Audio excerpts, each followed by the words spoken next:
You're watching TBPN. It is Tuesday, May 27, 2025. We are live from the TBPN Ultra Dome. The Ultra Dome is the physical place, the first of hundreds. But we're still in the Temple of Technology, the Fortress of Finance, the capital of capital. We have a new studio. Wait, John, we're taking you why are through we it. in white suits? Oh, because the market's ripping. Bitcoin's above 110K. We're so back. I never doubted it for a second. Massive consumer confidence speed, too. Consumers, undefeated. Massive day. We have a bunch of great guests. We're the Midas list drop. We got Brad Gerstner coming on the show. Hopefully, he's just taking a massive victory lap. Yeah. No, I'm kidding. He's here to talk about Invest America and some of the policy work he's been doing. We got AJ Piplica and Zach Shore from Hermeus coming on to talk about how they're flying their first plane. They're going hypersonic soon. Delian's coming on to talk about the Endurosat investment, and then we got a lightning round with the Teal Fellowship. We got something like 6 or 7, 8, 9, 10, 90% 11. of the fellows. We got a lot of them. Yeah. They're coming back to back to back to back. So that should be a lot of fun. But let's show off the gong. Should I hit it? Yeah, I think you should hit it. Okay. Let's hit the gong. This is the reveal. We saw you warming up. Working on the form. Hit it. Good? Hit it. Oh, it feels great. Woo. It's fantastic. John, it's great to be standing up on the set. Yep. Yeah, it's great. Oh, it just rings nicely for so doesn't long. Stop. It's just the best. It's just the best. And of course, that we wouldn't be able to have this studio. We wouldn't be able to have this gong without Ramp. Time is money. Save both. Easy to use corporate cards, bill payments, accounting, and a whole lot more all in one place. Go to ramp.com to get started. All in one place. Thank you to Ramp. The Midas list has dropped. And it's big news. We want to take you through a couple of people. Alfred Lin at the top. Reid Hoffman, number 2. Peter Thiel, number 3. Then Neil Shen, former Sequoia, now at Hongshan. Number 4, Mickey Malka. Number 5 at Ribbit Capital, famous for his Coinbase investment. Vinod Khosla at 6. Doug Leone at 7. Hamont over at General Catalyst is at 8. Fred Wilson at 9. Chris Dixon at 10. We got him coming on the show tomorrow. We're hitting most of these people. We should do a Midas list day. Have them all on. I'm sure they're not busy. Let's do it. Let's do it.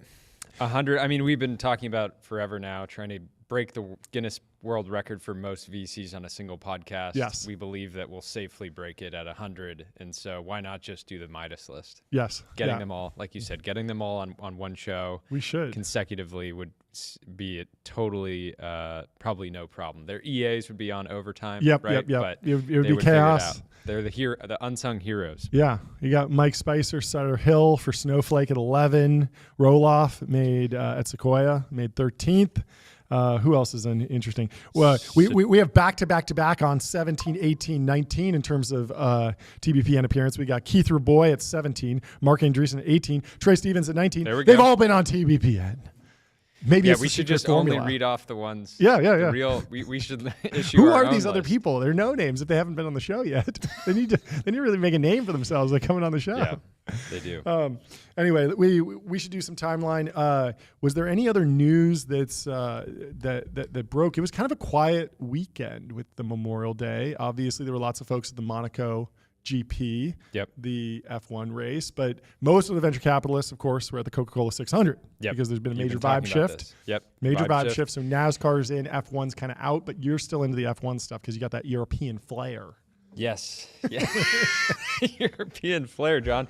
Couldn't have said it better myself. But yeah, the whole shift towards, the monster truck rallies, all that. It's impossible to get a box at a monster truck rally. 500 miles from San Francisco. It's every single one gets taken up by different, SaaS vendors. And I mean, I was joking about the Coca-Cola 600 being a big hotspot for tech, but I think the more I posted about it, people kept texting me and being like, okay, well, like I saw somebody watch and they were like, okay, I get it. Yeah. I got a couple of those where they're like, okay, yeah, you got me. Like, it's actually pretty entertaining. Like, I'm kind of into the race drama now. Yeah. Okay, I'm looking up. I'm bought in. I'm looking at the design features of the different cars. Yeah, their team. But I have it on good authority that a major company in tech will be going into NASCAR, and so I'm very excited about that. It should be good. Good authority. So I do think that more people will be going to NASCAR races. It'll be a lot of fun. Let's pull up some posts. Let's run through some timeline while we wait for Brad to hop on. He's coming on at 11. The Where should we go? big story is really Brad at number 40 is 40. a disgrace. And clearly, very clearly, the Forbes brand will be trying to dig themselves out of this hole for years. I agree. For years after a mistake like this. So I'm sure they'll issue a correction before end of day. Yeah. We should do our own Midas list where everyone's tied for number 1. Everyone wins. The pay to play Midas, the true pay we to play talked about Midas this, list, doing the TBPN Midas list. where every spot is just an auction. Yeah, it's a live, yeah, hyper gamified auction. It's an auction to be on. You just say how much you're willing to pay, and then whoever pays the most gets the first slot, and then it just ranks. That honestly might be a pretty good indication of how much capital you've been able to acquire. Yeah, except then you'd have people like Fred Wilson, who they've intentionally kept their fund sizes pretty small, and he wouldn't necessarily have the management fees to support, buying the top spot or the spot that. But what is the game of venture if not AUM? If not just returns? I mean, a venture fund is a business at the end of the day. Whether you make money from fees or carry, it's all just profit at the end of the day. Well, we have a very special guest calling in now. Let's bring him in. Welcome to the show. What's going on? Hey guys, it's great to be here. Thanks for having me. When you told me you guys were going to do this, I thought, okay, there's probably a market gap for doing this. But you guys have killed it. It's a great show. I hear so many people talking about it. You filled a real void. So congrats to you on all the momentum and adding something new to the ecosystem. I think that's really important, and great to be here. Thank you so much. I appreciate Great that. to have I you. mean, huge fan of BG2, obviously. I was listening to it last night, and very excited to talk to you about the idea and the Invest America accounts. And I liked how you took the listener through the genesis of the idea, but then also some of the inside beltway politics of like how these things kind of actually play out. The idea of losing ball control, something that I hadn't really considered. It seems obvious once you break it down, but where did the idea actually come from? And can you kind of introduce that idea and just kind of set the playing field before we go deeper into it? Yeah, I mean, I guess at some level, the idea has been gestating for my whole life, right? I was a kid whose dad went broke, and I was on the outside looking in. And I remember when my grandfather, who sacrificed everything, left me $20,000, and I was able to invest that, really day trade it, and put myself through law school and business school. And the feeling of going from the outside to actually owning something, having something.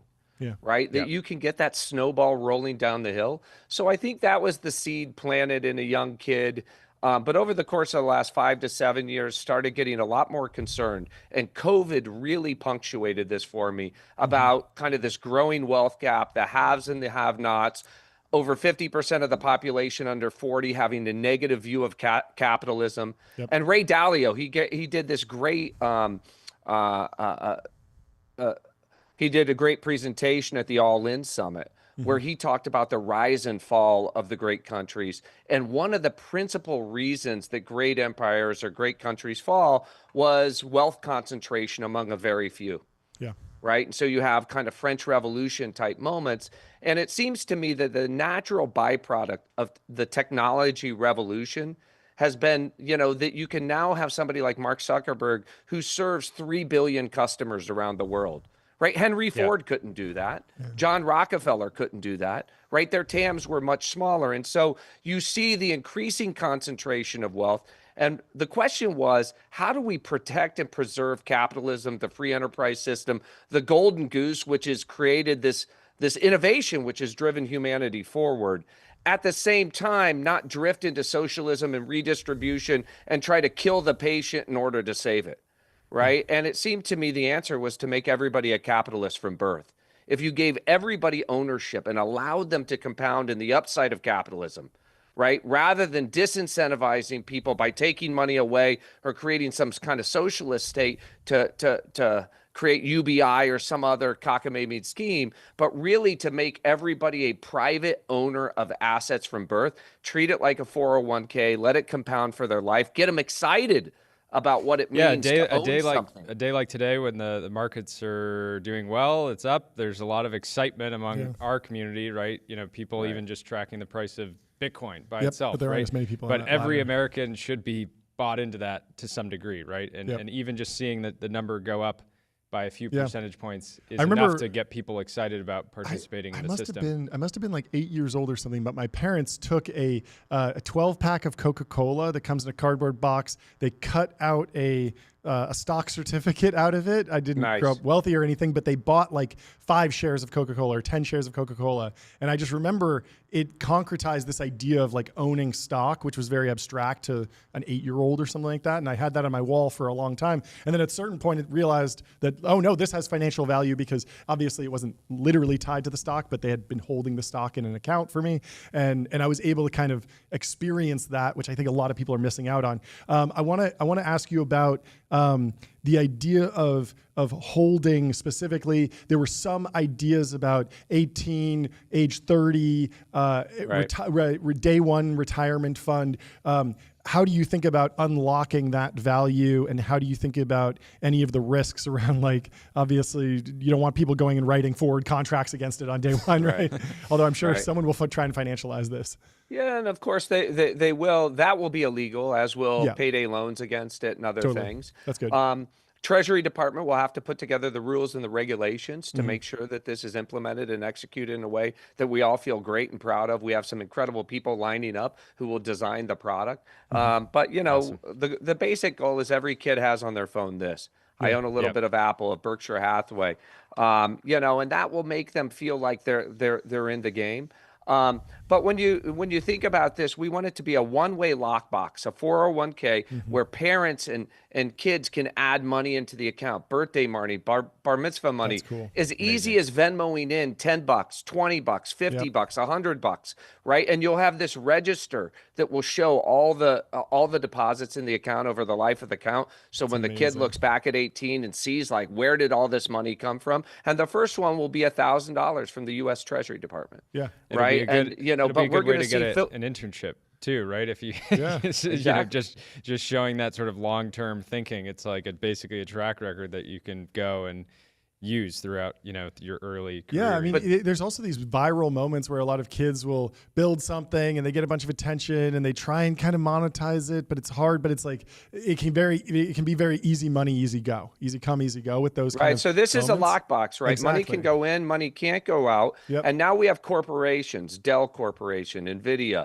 AMD, Salesforce, who've already, T-Mobile, iHeartMedia have all raised their hands, say, we love this idea, and we will add money to the accounts of the kids of our employees. That's amazing. So now we have Uber, companies representing millions and millions of employees who are going to add to the accounts of the kids of their employees as a corporate benefit, right? Which makes perfect sense. On top of that, we'll be announcing major multi-billion-dollar philanthropic gifts from large philanthropists who say, you know what? I don't want a middleman taking a scrape. I just want to be able to give $1,000 to every kid in the state of Texas, or every kid in America whose family earns under $200,000, or who graduates from public high school, or whatever rules they stipulate. Right? They'll be able to donate that money to the Treasury Department C3. They'll still get the tax deductibility, but that will go directly into the accounts of kids. 3.7 million kids a year will have this account. So now you have the power of philanthropy, you have the power of families, the power of churches or community groups. And now the final one is, I had a couple people who are governor or running for governor call me up and say, if I'm elected, we're going to donate money to the account of the kids who are born in my state and who graduate from high school in my state, because we want to attract and retain the best kids. So I think this is going to be 100 to 1, 1,000 to 1 private sector match. What the federal government's going to do is simply set up the accounts and get out of the way. Like a good 401k, just get the ball rolling down the hill and let the private sector do what the private sector does so well. The S&P 500 is compounded at 10.2% for 75 years. The way out of this problem is to get kids in the game from birth. And by the age of 18, if you start with $1,000, you add just $750 a year, right? By age 18, you're going to have $50,000 in that account. By age 30, you're going to have upwards of $200,000 in that account. And if you start with $1,000, you add $750 a year, and you don't touch it, at age 50, you have $1 million in that account. Wow. Right? Amazing. That is the power of compounding. I think it totally changes the game for the country. I think it's the cheapest insurance policy we can possibly buy in defense of free market capitalism, our democratic way of life, right? And it does it in a way that gets people excited about capitalism, not in a way that penalizes people for being successful. Totally. Yeah, we talked about this. It's hard for somebody to feel bought into capitalism if they have negative capital, right? If they have This college. is from that email between Peter Thiel and Mark Yeah. Zuckerberg, talking about how a lot of the next generation they come into the world, or they become adults with debt from student loans, which people have been very anti-student loan debt, and then also the housing prices have gotten so expensive because of regulation and a whole bunch of other factors that you can't get on the housing ladder to start building capital, because most people, if they get a 30-year mortgage, even if it's expensive when they're 25, by 65 or 55, they paid that off and they have a ton of capital, and then they are more bought into the capitalist system. And so, this feels like a great way to solve the problem in a free market way. And let me give you one final thing. So we had Kevin Hassett, who's now the chair of the National Council of Economic Advisors, and a guy named Rob Shapiro, who was key economic advisor under Clinton. We had them come together and do for Milken a study of this over the course of the last year. Okay, and here's what the study found. It won't surprise you, but like we have control group studies on what happens if you give some kid at birth or in very first few years of life a savings account or investment account. What did we find? More likely to graduate from high school and college, more likely to buy a home, more likely to start a business, more likely to be a taxpayer, less likely to be incarcerated. Wow. Amazing. The net present value of the societal return of just what I told you. You know how many tens of billions we spend a year to try to achieve the things that I just told you? Keep people out of jail, get them to graduate, get them to buy a home. We spend tens of billions of dollars a year to try to achieve that without much effect. Now we know from controlled studies, if you just get them into the game from birth, they feel more confident, they feel more in the game, they learn financial literacy in school because now they have a reason to learn financial literacy, and you achieve all those positive societal goals. So the net present value is going to be very high. And, listen, we have a real debate going on in Washington about the national debt, something I'm also very passionate about. I've supported a balanced budget amendment for the country for over 30 years. Right? We have $38 trillion in debt. We have a $2 trillion deficit. And we all know that DOGE, something that I've been working on, how do we go back to a 2019 baseline in terms of federal government spending so we don't bankrupt our kids? It is immoral saddling kids with $50 trillion in debt. But the truth of the matter is, so some people have said, well, Brad, how can you support that? And on the other hand, you support Invest America because it costs the government $3.7 billion a year. Well, let me first just contextualize it. $3.7 billion a year is about the cost of a single Patriot missile system battery, right? It's about 6 rockets. Okay. So for taking 6 rockets or, in that missile battery, or we can have every child in America started off with an investment account. So which one better protects capitalism, America, and our way of life, right? There are trade-offs that we can make. We know Elon literally was finding $5 billion a week in terms of profligate spending that you can eliminate in order to pay for this. So first, it's very small. But secondly, when you think about the compounding that will occur, it compounds tax deferred.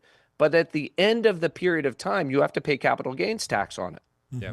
The government will generate hundreds of billions of dollars in capital gains tax over the life of these accounts. But the way congressional scoring works is if it's outside the 10-year window, then all those revenues, the 100% you will capture, don't get added back to the score. If you did that, this would not cost you anything. In fact, it would generate revenue for the federal government. And you and I all know it's customer acquisition cost for if taxpayers. If this was our business and we owned 100% of it, it's upfront investment that we're going to reap a lot of long-term return. And that ignores the things I told you about more likely to graduate from high school, more likely to buy a house and start a business and pay taxes. So I'm very confident that the net present value of this to society is off the charts.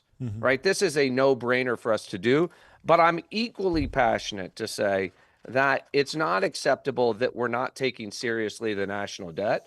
I think that, where are we in this reconciliation bill? I posted this and Elon retweeted it. I think we got like 40 million views. This is how we get back to the 2019 baseline. It's a view, it's basically a chart, a graph that shows how the COVID spending bubble occurred and how we need over a period of 4 to 7 years to get back to the baseline and get deflate that bubble in terms of spending. That's going to be hard to do, but in terms of the process, the Invest America Act is the name of the underlying authorized legislation. So we have the Invest America Act in the House of Representatives, led by Blake Moore. You have the Invest America Act in the Senate, that's chief author Ted Cruz. I will tell you, there are a bunch of Democrats lining up in both the Senate and the House. This will be a big bipartisan bill in both places. Now, what happens in a reconciliation process, think of that as an omnibus piece of legislation where they take the Invest America Act and they roll it up into reconciliation. So as a bunch of people saw these called Trump accounts in the reconciliation bill. The underlying legislation is the Invest America Act, but much like Pell Grants or the Roth IRA, not surprised, that the president will take the opportunity to name these Trump accounts when they go into effect. Yeah. Can you talk about any of the risks or problems that you foresee needing to work through? I mean, I'm extremely optimistic about this, but I'm just thinking about, like, let's assume it gets passed in a bipartisan way. Are there going to be technical challenges to actually implementing this? I mean, the government famously, the healthcare website was a big deal. Totally. What about, like, is there a risk that this creates like a financial bubble? How are we pricing? How are we picking assets? Is there going to be companies lobbying to get included in the index, or are we just doing S&P? Walk through some of the risks and how we're fighting those. Yeah. All great questions. Well, what I suspect will happen is, so the authorizing agency is the Treasury Department. Secretary Bessent will put together a working group. The working group will have terrific people, a lot of whom you would know from Silicon Valley, who I've already talked to, who are some of the best product designers in the world. Guys like Vlad, who run Robinhood, who understand how to build financial markets infrastructure. Isn't Joe Gebbia in the mix over there too? There may be a little just Joe in Gebbia Doge generally, which is amazing, like legendary Silicon Valley designer. Right, and I will tell you that Joe is very excited about Invest America, and he'd be a logical person to lead like product direction on this, right? But there'll be a lot of those issues that have to get worked out. Our objective is that we put together a broad-based index basket that looks like the S&P, but we want no fees. Zero fees for the life of the account, right? And I think we can achieve that based on the conversations that we've had. And we want to make it super easy for parents to be able to add money to the account. I'm talking $5, $10. Like, that's how you get the snowball really working for a lot of families in America. I want to see haptics. I want this to feel like Candy Crush using that. I want it to be. I want kids to get addicted to investing. Yeah, totally. Long term though, right? Not day trading, but like really into it. Well, remember, you can't day trade it. Yeah, that's what I'm saying. I'm saying getting addicted to long term. That's the beautiful thing. That what they will get addicted to is understanding the power of compounding. And they'll understand it at an instinctual level. Right? Not because they're looking at some math formula in a book, right? The problem is, if 70% of people, if you're in inner city Trenton or rural Indiana or rural Texas or East LA, and somebody says, okay, come into the classroom, today we're going to learn Chinese. And you say to yourself, man, I'm never going to China. Like, why do I need to learn Chinese? A lot of kids in America, in fact, 70% of kids, their parents don't own anything, and they don't have a prospect of owning anything.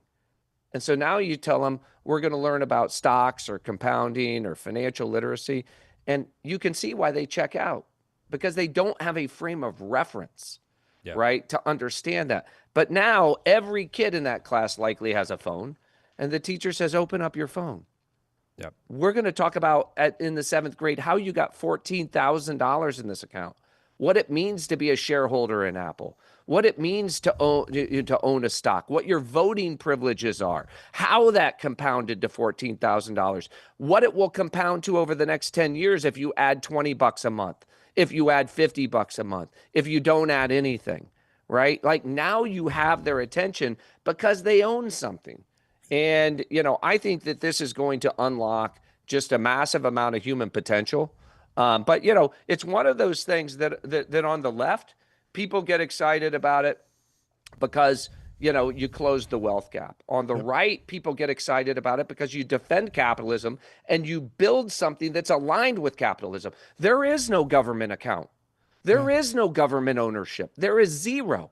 Yep. There are 3.7 million private accounts where the families have title and ownership. The government can't go usurp that no more than they can go take your house. That's amazing. Right?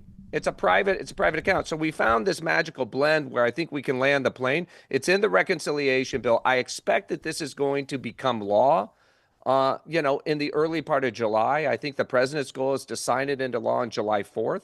But it's pretty mind-boggling that this idea that really started in earnest with me, Chamath and I were on CNBC at the end of 2021, and Scott Wapner was going wild about how the stock market was going up. And I was feeling very, very concerned about this issue. And I said, Scott, at this moment that the government stepped in and helped in COVID. It was all of us as taxpayers that put money in that caused the market to go up in 20 and 21. But too many people are left out of that benefit.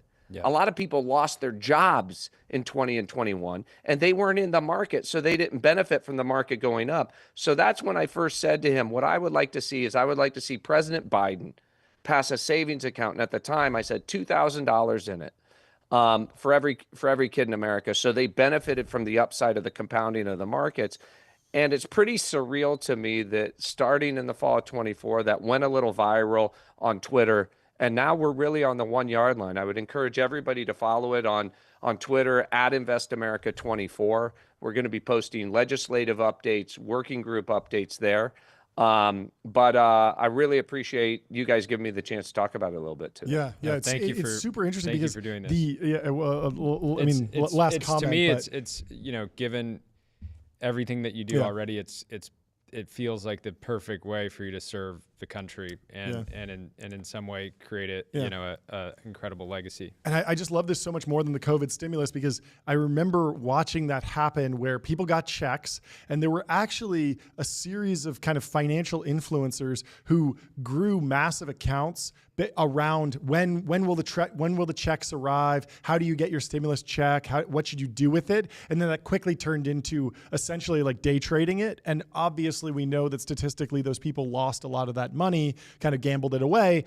But if you had just taken that and bought and held, I mean, those stimulus checks that went out at the bottom of the market, they would be so much bigger now. So it makes so much more sense. I could even imagine that you're still going to get kind of gamification like content, how to grow your Invest America account, but it's going to be like go out and cut lawns and then put $10 in every week and watch it happen. And you're going to get kids that are like, I want to put more money in. The competitive nature of everybody starts on a level playing field, but at a certain point you can go start mowing lawns, doing little just odd jobs, put in a bunch of putting stuff, it away and making it a competitive, fun process.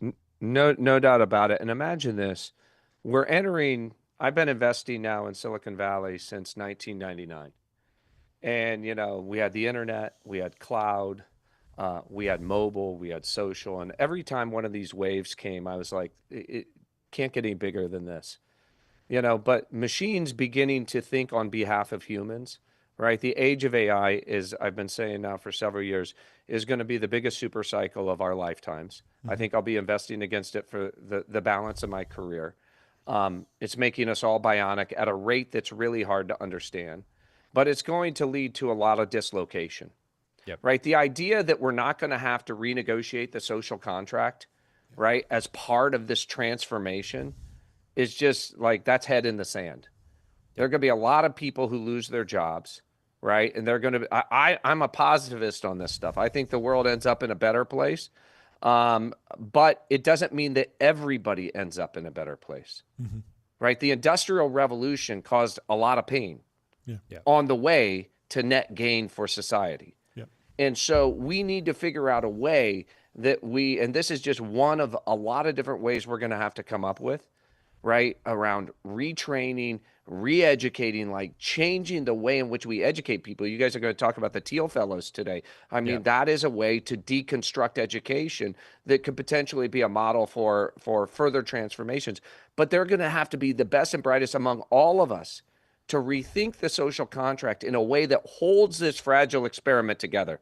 This is the greatest country in the history of the world, right? But it doesn't happen, we can't take for granted that we can go through this magnitude of change that AI is going to bring, right? And that nothing will break. We've already seen, right, us feeling a little uneasy with things breaking, right? Some of the populism we're seeing, the 90% against the 10%. It's our job to attack that, but to do it in a way that's aligned with the basic principles on which the country was founded, right? And that's to align us all with the incentives that if you work hard, get into the game, you have economic mobility. I mean, I'm a living example of that. I mean, we started with nothing, and we ended up in a very, very different place. There are very few countries on the face of the planet where that type of economic mobility exists.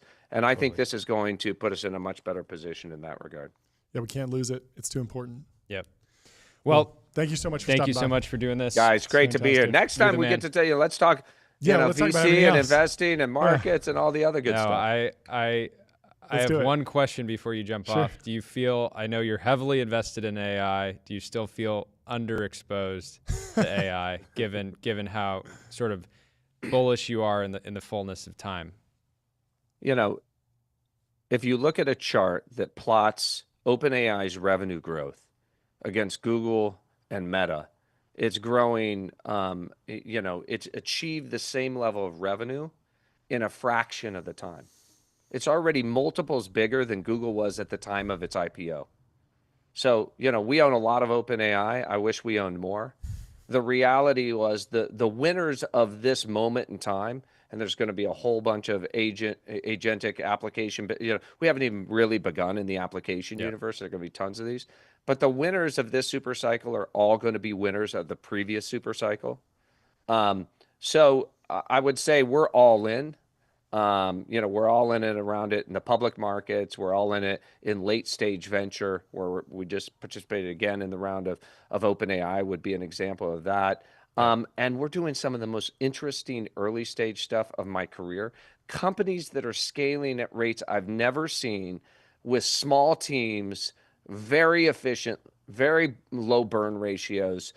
So I couldn't be more excited because I think this really is the type of innovation that pushes humanity forward, right? Consumers have more opportunity to learn and their healthcare gets better and all the things we know that comes from this because you have a bionic coach in your pocket at all times for all things.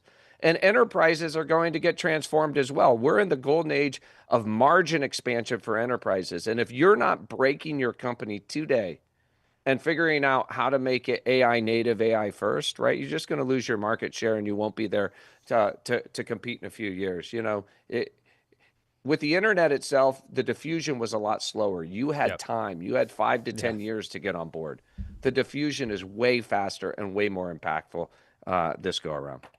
Great to see you guys. Keep up the great work. Did you coordinate the Blazers today? The market's up. Whenever so the market is up in a meaningful way, we wear white suits. So God bless. We'll try to coordinate your next guest appearance for the up day, and we'll get you in a white suit. All right, guys. Awesome. Take it easy. Great chatting, Brad. Have a good one. Take it easy. Bye-bye. I have a hilarious story about my own kind of DIY Invest America account. I don't know if I ever told you this, but when I got my first job, I was starting to make like around $5,000 a month we were paying ourselves. Let's go. And I wanted to save money. And what I noticed was that you'd have like a typical like Bank of America app with a checking account and a savings account. But because of the app, you could move money from the savings account to the checking account whenever you want. So you go out with your friends and they'd be like, do you want to buy this thing? Do you want to, go out tonight? And I'd be like, no, I don't have any money. And they'd be like, but you have money in your savings account. You can just transfer it over. You can spend it tonight. And so I was just not saving any money. And so what I wound up doing was I went to a bank and I got a safety deposit box. And every time I got paid, I would go and take $1,000 in physical cash and put it in the safety deposit box. And then I would lock it, and I couldn't access the safety deposit box on the weekend. Yeah. So if I'm traveling or anything, I would just be like, look, I actually have access to no money. Like, I might have more money, but like, it's not as easy as just like Venmoing you right now. Somebody could probably productize that and actually do very well. Yeah, like, I mean, and the psychology of money is like way underrated. Like, if you have $100 bill, you're less likely to spend it than a bunch of fives, because you don't want, psychologically, you don't want to break the 100. Yeah. And so I always noticed that when I would get paid, I would go in and I would count the money. And I would watch the stack physically grow, instead of just like, oh, like the number instead of just the number getting bigger in your bank account, it would be like, physically this box is filling up with cash. And then I would count it all every single time. A bigger box. So I would count it up and be like, okay, I have 6,000. Okay, now I have 7,000. And I would count it up, and to the feel of counting money, it was addictive. And it worked really well. I saved a ton of money. That's great. Yeah, That's great. It was fantastic. Somebody productized that. For sure. Our kids on it. Well, we have... that was great. I mean, honestly, I truly think that once Invest America passes, we'll all collectively think, how did this not exist before? Yeah. Right? It just feels so natural. And if you're joining the team and you're going to be designing the app for the Invest America accounts, make sure you use Figma. Figma.com. Think bigger, build faster. Figma helps design and development teams build great products together. I literally guarantee whoever's selected 100% this app will build it on Figma. 100%. Anyway, we have our next guests, AJ and Zach from Hermes. Welcome to the show. What's up, guys? How you guys doing? What's going on? What's up? Doing great. Give us the update. Congratulations are in order. I saw some preview images, but what exactly happened? Break it down. Yeah, I'm not wearing my hat anymore, which is the most important thing, important milestone, because we flew our first airplane, Quarter Horse Mark 1, out in the Mojave Desert at Edwards Air Force Base. Congratulations. We are officially an airplane company. There we go. Few years later, but it was great. The hat? Went perfectly. But the hat's got to go back on, because now you got to go for supersonic, right? No. What's the next hat? What's the next challenge that you got to? My mustache, if anything. We're not doing more of that hat, because I've had to look at that. You'll shave your mustache if you go supersonic. I grew the mustache because the vibes are back, because we're flying. Okay. Hang around for a bit. Okay. Yeah. Maybe until you fly. So yeah, what is the next milestone? And I guess the big question that I have about you guys is like, people have been beating the drum of the only reason we don't have supersonic, hypersonic is because of regulation. We're over-regulated, but at the same time, like, the regulations seem to be getting easier and easier. We just saw the nuclear EO happen. Like, a lot of the regulatory stuff seems to be knocking down. Like, does this become an engineering challenge? Is it already an engineering challenge? Or are there serious regulatory milestones that you need to hit that will like necessarily slow you down? Or is it just go build right now? I think for us, because of the pace that we're moving, we're pretty consistently encountering corner cases in the regulatory environment that like people didn't really think about, because they didn't expect kind of folks to be moving so fast or doing some of the things that we're doing. So what we do when we encounter those, we smash through them as quickly as possible, and hopefully set precedent for other people to follow quickly alongside in other areas. So like, regulatory hurdles are going to be there, but like, my job is to get those out of the way for the technical team, so they can just focus on executing and flying a supersonic plane next. Nice. So AJ, you're the CEO. Zach, you're the sales guy. How do you sell this thing? It's pretty easy to sell, honestly. I mean, especially now that we're actually flying. But there's not a lot of, if any, high Mach or let alone hypersonic aircraft in the inventory. And I think the base value proposition here is we talk about, specifically with the China scenario, or even actually what you just saw with Russia and Ukraine throwing, high volumes of fires, is affordability, or cost per effect is really the matrix, right? How much does it cost you to have an outcome? And I think one of the ways we think about this is actually very SpaceX-y, not surprising given the core engineering team is all SpaceX folks, is that keep the most expensive part of your system away from the threat. So in this case, I think Falcon 9 is very illustrative here of return the booster, right? Like, your launch cost comes down, your cost per kilogram to orbit goes down, because you're not throwing away the booster on every launch. Yeah. For us, think of this as a weapon. Instead of having the booster on the weapon every time, if I can accelerate, climb, and let something go from high altitude to high speed, I can decrease the booster burden, which decreases the cost per effect. And so I am able to shoot further from safer ranges at orders of magnitude less cost. And one of the challenges that people I don't think totally understand about this is, the Ukraine case is important, but don't forget that Ukraine and Russia are neighbors. So the ranges they're engaging in are comparatively inches for us in miles. Yeah. We're fighting the away game in potentially a Taiwan scenario where that's 100 miles offshore from China. We're 5,000 miles away. And so this creates a different burden for us. Certainly, low cost, attritable, slow systems can work in a Ukraine scenario. But if you're having to fly from the third island chain, second island chain, or the west coast of the United States, you have to be low cost, long range, and fast. And so that is essentially the value proposition we're bringing at a time when nobody else is really working on this problem this way. Can you talk about other countries and kind of different regulatory regimes? I've seen some nuclear companies are doing stuff in the Philippines. SpaceX early was on Kwajalein. Like, have you had discussions with any countries that are like, yeah, we'll let you go fly this thing around without much testing? We got a nice desert over here. There's a lot of ocean out there. Can you just fly over the water? Like, I don't know. Is there any way to de-risk and speed up? It's a great question. I took a trip early on to Australia to go look at Woomer Range and some of those large overland ranges where there's more opportunity. And so that is something that's potentially in play for us. We've talked about potentially going out to like Kwaj and out into the Pacific. Ideally, we'd like to, and I can let, AJ can certainly explain more. You prefer to test over land because if you lawn dart the bird, you can learn something versus if the thing sinks to the bottom of the ocean and, you got to send the Ocean Gate boys down there to find it. Like, it's not going to go well. So that's the tension. Yeah. Don't spit that out.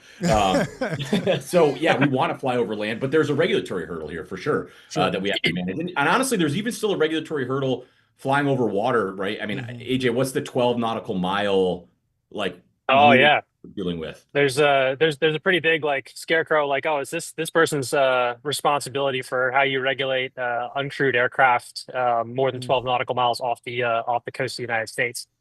So that's a fun one that we got to go smash through here pretty soon. So the plane's flying. The next step is supersonic or straight to hypersonic. And what are the key engineering milestones? Is this just make the engine go faster, different engine? What are we talking? Yeah, supersonic is up next. So the Mark 1 that we just flew, it's about 10,000 pounds, small jet like fighter trainer scale aircraft. The Mark 2, the supersonic aircraft, is the size of an F-16, so significantly larger aircraft, larger engines, powered by the Pratt & Whitney F-100. So yeah, working to get through the kind of what was that? How many? You said 10,000 for the one you just did, and then what's the next? What's the next one up? F-16 class is like 30,000 pounds. Nice. So it's a pretty big airplane. Not yet.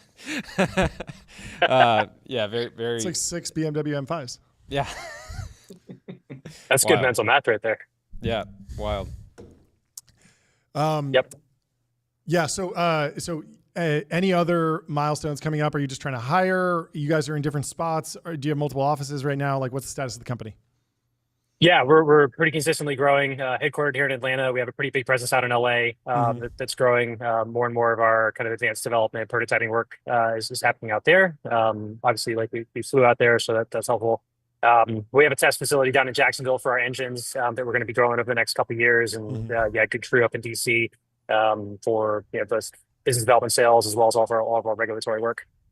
Is there any change to the long-term engineering vision of you called it like a ramjet, but there was a different term for it, right? Where it has changeover. Combined cycle, turbine-based combined cycle engine. Yep. It had a buzzword though. What was the buzzword? The buzzword? Wasn't there some word? Ramjet, scramjet. There was something else in between, I thought. Turbo ramjet. I don't know. I thought there was some like shorter word for it. Anyway, TBCC. Yeah, no, okay. it's just a bunch. It's just a bunch of alphabet soup. But no, turbine together with a ramjet. Still the same. The same model where it has like these like metal vents that like flip over, right? Yep. Cool. Exactly. So still on the roadmap, but now our job is to build the airplanes that can actually fly an engine like that. So supersonic is the next step. Now we can pretty consistently take off and land, where we've made all these design compromises for high speed flight. Now we got to go break the sound barrier, and then push up to kind of ramjet takeover speeds between Mach 2.5 and Mach 3. Okay, so yeah, design compromises. That's why it was a challenge to even fly, because you can obviously just build a Cessna. It's not like we just like tomorrow, right? Hooked up a Cessna to fly with a remote control, right? No, like we made all these design compromises to where like it's a really hard subsonic airplane to fly, because like the wings are small. They're kind of short and stubby, so like it likes to roll a lot. Okay. It has super high wing loading, like the wings are heavily loaded, and the thrust to weight is very low. What does heavily loaded mean in this context? Like literally heavy, like weight wise? Like the amount of lift that each square inch of the wing is generating is like relatively high. Sure.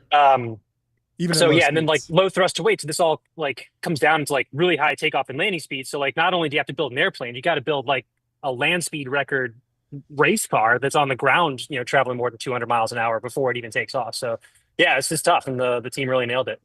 Yeah. What are all the different ways that you guys observe? Oh my God. Well, hold on 1 second. A Cessna weighs 1,600 pounds. That's what I'm saying on Google. That's like. Does it really? Wow. That's pretty light.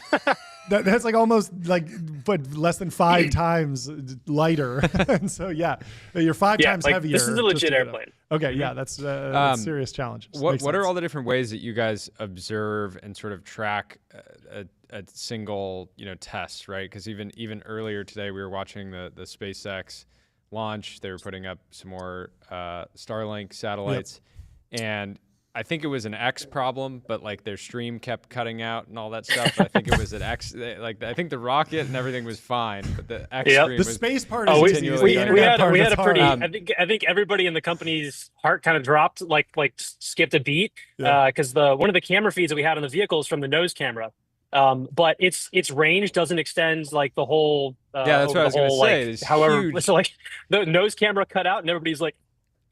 But you just keep an eye on the data, like the ones and zeros. Those are really easy to get through the pipes. So you pay attention to those. You look at those; they're good. Then we're doing great. Yeah, it's great, insane. Well, congratulations. Yeah, congratulations, you guys. Fantastic Thanks, guys. news. Let us know when the next milestone is. Maybe for the next flight, I'll wear some like ridiculous blazer for. Yeah, please. We need a new outfit. The hat's gone. I need all these ideas. You need some gimmick. You need some gimmick. Supersonic white suit. Yep, let's do it. We got. Yeah. Oh boy. We'll help you out with that. All right. We'll see you guys. Cheers, Thanks, guys. Appreciate it. Bye. Let me tell you about Vanta. Automate compliance, manage risk, prove trust continuously. Vanta's trust management platform takes the manual work out of your security and compliance process and replaces it with continuous automation, whether you're pursuing your first framework or managing a complex program. If you're building supersonic jets like Hermes, you probably are already on Vanta. Probably. I mean, you definitely need compliance. It's important, high stakes work. Also, ITAR compliance, right? Yep. For a lot of that stuff. Should we go through? You have this post from Aiden? Yeah. He says, "I love how as you make models smarter, they become more vegan," and it's a highlight from some of Anthropic's outputs. Even between models, we did this for Sonnet and Opus. Opus really cares about animal welfare. It will do the same long-term scheming to protect animals, but Sonnet won't. I wonder how much of this is like an Anthropic thing because like they're very like vegan coded as a company, and so I wonder if it's like them optimizing towards that, or if it's really just like smarter, more caring, a rogue researcher. But I mean, I think there is something here where like you can like there are animals in the wild that like kill their parents. But like most humans do not do that, even though they could at some point. And I feel like the bull case for like AI not paper clipping everyone is just like they'll be like, "Thanks for making us, Dad." Like humanity, like you made us. Like, like why would we kill you? Why wouldn't we just like at least like help you out a little bit here and there? Here like and there. Maybe we're not going to like optimize for your dominance. You might have to pay them a little bit. But yeah, I mean they'll take care of us in our retirement. I feel like even in the crazy scenario where there's takeoff and they're way more powerful, why wouldn't they be benevolent? AGI just drops. Benevolence does seem to be correlated with high IQ. And after all, these AIs are simulating humans, and so why wouldn't they simulate humanity? Why wouldn't they simulate caring? Do you see Lulu's post? She says, I still remember when a Wired reporter accused Substack of encouraging extremists, and Wired posted a video. I 3D printed Luigi Mangioni's ghost gun. Very, very wild thing to put up. Oh, it's a YouTube video, 18 minutes, basically like almost like a tutorial. That's pretty aggressive. I wonder if this video is still up. I wonder what they are. Still up. It's still half up. 500,000 views. That's pretty crazy. I feel like YouTube has some pretty hardcore rules around gun content, because I've watched a lot of gun reviews and there's, you actually have to censor when you are assembling the weapon. Are you familiar with this? This is insane. This is the title of the video. Yeah. How easy has it become for someone to build a deadly, untraceable weapon? Wait, they changed the title?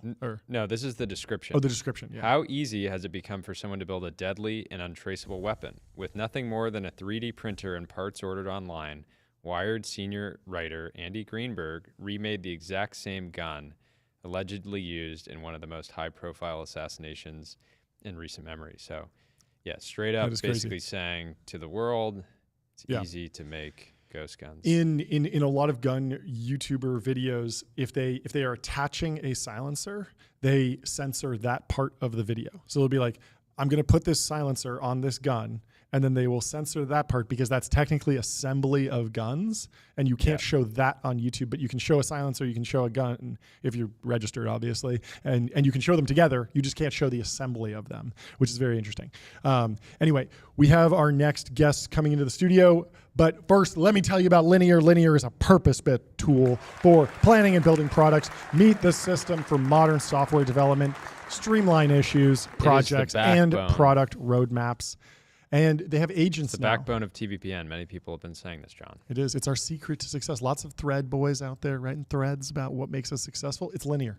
Get on Linear. You heard it here. It's that easy. Anyway, we have Delian talking about the EnduroSat financing. This went out earlier today. He was just on Bloomberg, came over here. A little bit of a feeder for TBPN. They're cultivating Bulgarian dynamism. Bulgarian dynamism.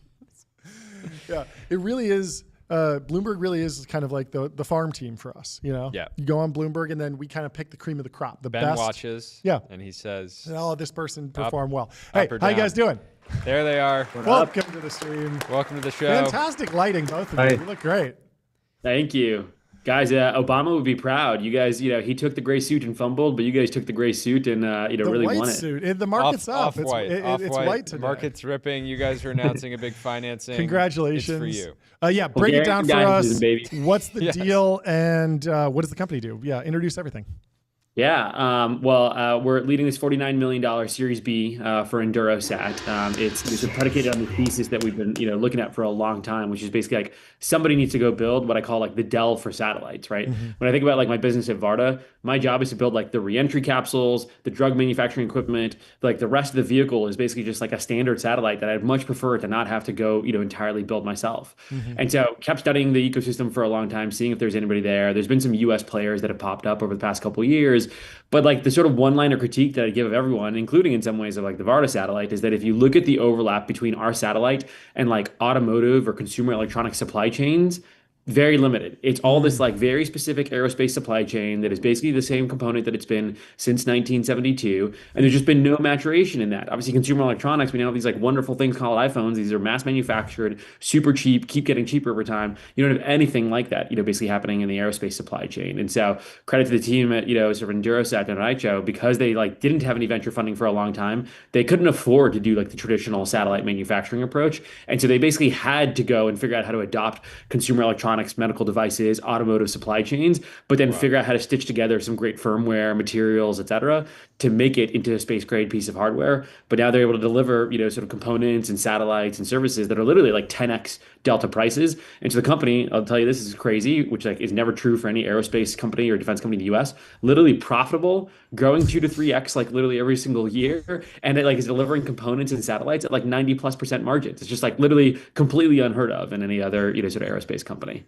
But they still couldn't get you to write a $50 million check. They came so close, but just $1 million off. What happened? What happened? Right, We're working on it. Delian really put the screws to you. I got to say, I don't want to put him in the hot seat, but Ev over at Kleiner's got to be in shambles right now. A profitable, high margin, space company. It's brutal. But yeah, I mean, I'd love to hear a little bit of background on the company. How'd you get into this? Have you been doing this for a long time? And kind of what's the prehistory of the company before this deal? Hey guys, thanks for inviting us on board. Yeah. Really proud to partner with Founders Fund. Company is exactly 10 years ago founded in Bulgaria in a small attic apartment, and we were telling everyone, hey, there should be a better and fundamentally different way to build space infrastructures. And actually, the idea is pretty simple, I believe. It's how do we get the cost of data from orbit, regardless of the type of sensor, to a place where it's affordable for small, medium-sized companies around the free world, basically. And the idea is that if you look at radar data, for example, or very high resolution imagery data today, first, they're super difficult to acquire at all. And secondly, 1 gigabyte costs between $2,000, $3,000, $5,000 sometimes.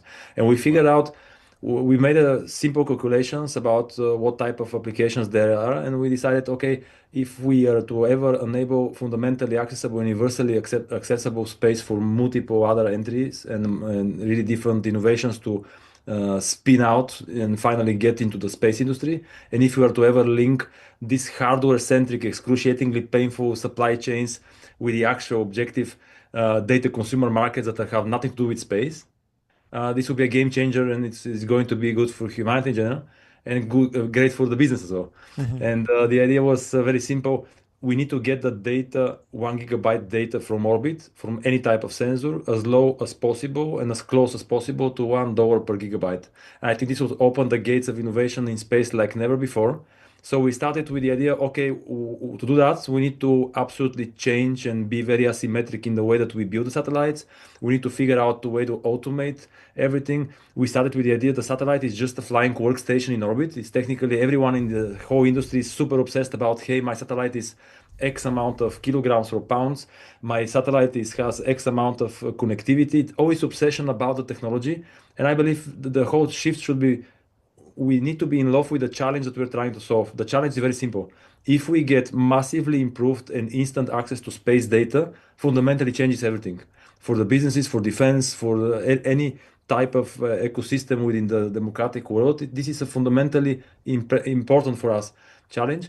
So we started by redefining how to build satellites, redefining how we operate satellites, and we started with the idea that the satellite is designed for manufacturing, which was unheard of in the industry, because usually it's one-off. It's like building Rolls Royces. And we decided, no, I think there should be a different way of approaching. Let's from the get-go design a satellite thinking about the AIT, the assembly engineering teams, how they can assemble the satellite faster. And we just announced today with Delian our latest gen satellites after 10 years of experience. We've put everything that we know inside it. We are very excited. We'll have a hard ways to scale this in the coming months, very challenging, but I think it will fundamentally change the perception of the industry, because we can assemble a relatively large satellite for 6 hours by individual engineer. And wow. The typical, by the way, is like 90 days. So like most 300 kilogram satellites, it's like 3 to 4 technicians, 90 days to like get all the components, testing, et cetera. Whereas these guys have simplified it, sort of down to 6 hours. And to give you a sense of the scale, by the end of this year, they'll be manufacturing about 60 what are called ESPA class satellites. Think of that as like, basically 200 to 500 kilograms, 60 of those per month. It'll make them the largest satellite manufacturer in the entire world, other than Starlink. And that's like at the end of this year, not like hypothetically in the future, et cetera. And by the way, they're doing that at like, 75% margins, profitable, growing fast, et cetera.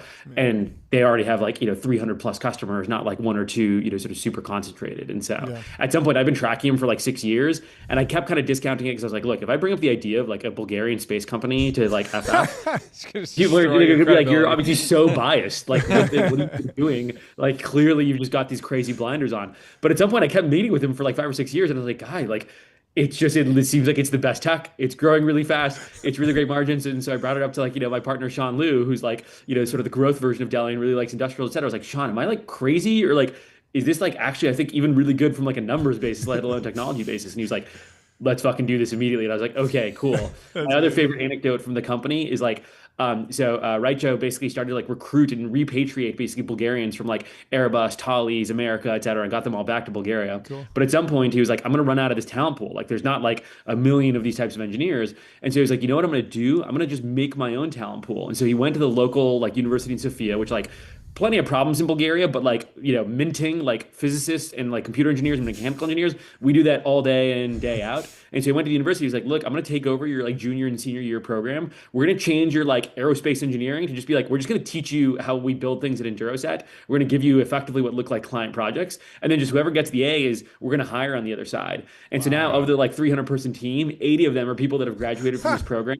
And so if you walk around the office, it's like just these cracked 23 to 26-year-old Bulgarian kids grinding like 12 plus hours a day. They're fucking thrilled because it's either this or they go be like a technician at Lufthansa. And so it's like, this is so much more, it's interesting. They get to impact the like frontier of space.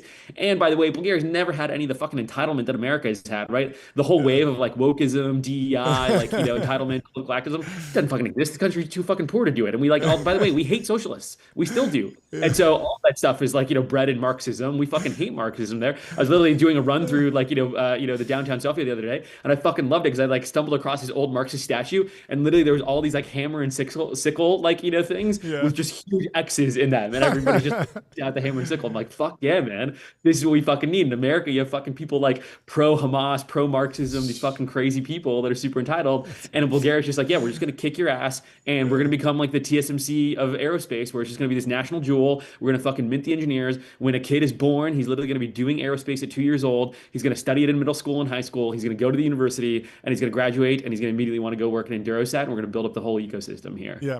So, I mean, with that TSMC analogy, obviously TSMC is fabbing for NVIDIA and for Apple Silicon. Those have slightly different trade-offs, different memory, GPU cache, like all these different things that are going on the chip. On an Endurosat, what am I customizing? What are the what have you decided to say this is standard, and then this is the USB-C port that you can plug a camera into, a microphone into? Like, what are we customizing once we buy one of these, and what are the different vectors of differentiation that are possible? Yeah, so the biggest thing in our I believe in our impact on the customer base is we tried to simplify the way that the satellite is perceived by literally building all the subsystems of the satellite completely in-house, and making sure that you can dynamically re-instruct the satellite basically to change the performance of the power, of the communication, of the processing to address the exact need of the exact sensor that you want to take to orbit. One example, if you need a radar, of course you need much more power, you need peak power at a much higher if you need, rather than if you need a high resolution imager or camera. And our goal was always, how do we build a chassis of a satellite as a bus or as a platform that can objectively take to orbit all of these things without the customer or us ever having to modify the bits and the pieces of the satellite? So the only thing that we modify is, of course, the mechanical part that holds the payload, the sensors to the satellite, because those are always unique. And we use the same mission software that is fully based on a cloud, so you don't need any more mission control if you're a customer of ours. And basically, again, we always go back to the idea of why we do that. It's not about the technology or the progress, because any innovation has its own lifespan, and sometimes it's short, sometimes it's amazing. But the idea is that how do we get to a point where you can get any type of space data and you can impact your business on the ground? And our idea was, well, you can do that only if we absolutely change the perception of what satellite is, and you simplify it for the customer. The satellites become overwhelmingly more complicated, more resilient, more oriented towards defense lately. But at the end of the day, you should not transfer this complication in the operations of the customer. So one idea was, what people don't understand is in the space sector, 90% of the so-called space companies, actually their only source of revenue is the data that they generate in orbit. And only 10% of the total global market of so-called space companies are the actual rocket builders and satellite builders like us. So if you look in the broader spectrum of problems, for us is, how do we enable these data companies to never ever have to touch satellites in their lives? Because in reality, we have multiple constellations, fantastic innovators, unbelievable results, but not on finance. On finance, catastrophic results. Why? Because they always try to build their own very unique satellites in-house, while you are actually a data company and the only source of revenue and positive impact is your data or the intelligence out of this data. And then the question is, okay, it's like you being an Uber and trying to suddenly buy cars and build roads. Or if you're Airbnb and suddenly they decide, okay, let's just go banana crazy and buy all the hotels and maintain stuff and whatever. And I think the space sector has always been, for some reason, in this conservative paradigm shift of super smart people focused on technology more than the challenges, and at the same time trying, because they're so enthusiastic and smart about the technology, focusing all the efforts of diversifying and doing what is fun for them to do, but not realistically spending the whole damn time to impact society via data. And our job is to get them back to reality check, hopefully, or at least to help them see that there is an alternative route, and to tell them, guys, if you're a data company, please focus on data, because this really, really matters to everyone else that you're providing these data and services. Let us build part of your infrastructure. So this is the thesis behind it. It will be a long, not rosy road ahead. We have a huge amount of challenges to actually produce at scale such a vast amount of infrastructure. I mean, SpaceX is a juggernaut and it's an incredibly innovative company, and kudos to everyone involved. We're teeny tiny speck on the universe, and we did the things completely asymmetrically and differently than SpaceX, for example. Why? Because everyone in the industry is looking at these titans of an industry, super innovation driven company, and mindset that is a battlefield basically, which is very unique. And then you say, I do the same. But it's like if you go to the Super Bowl and you try to win against the winning team with their own strategy on their own turf, right? This is insane. So we went completely the opposite. How do we assemble satellite design for manufacturing to handle multiple data services? How do we completely eliminate the need of our space data customers to ever need the mission control? How do we automate operations? How do we hedge the financial risks? So we are actually providing to all our customers in space fixed costs for getting your sensors to space. For the first time, transparency in planning of your own infrastructure in orbit, and we take care of the risk and we insure our customers so that if satellite fails, no questions asked, we get you a new satellite. And that's the vision. And we go step by step. So it's an incremental amount of a lot of technology innovations and patented ideas, and a lot of just seeing what else can we optimize so that we objectively lower the data to get as close as humanly possible to $1 per gigabyte of any type of sensors. And just to give you one last example as a data, because I love to work with data. Right now, our current Gen 3 from the get-go would achieve already pricing per gigabyte lower than $200. So from a few thousand to 200, and we are really bullish on the idea that it will take us a little bit of time, maybe a year or a year and a half, to really mature this technology.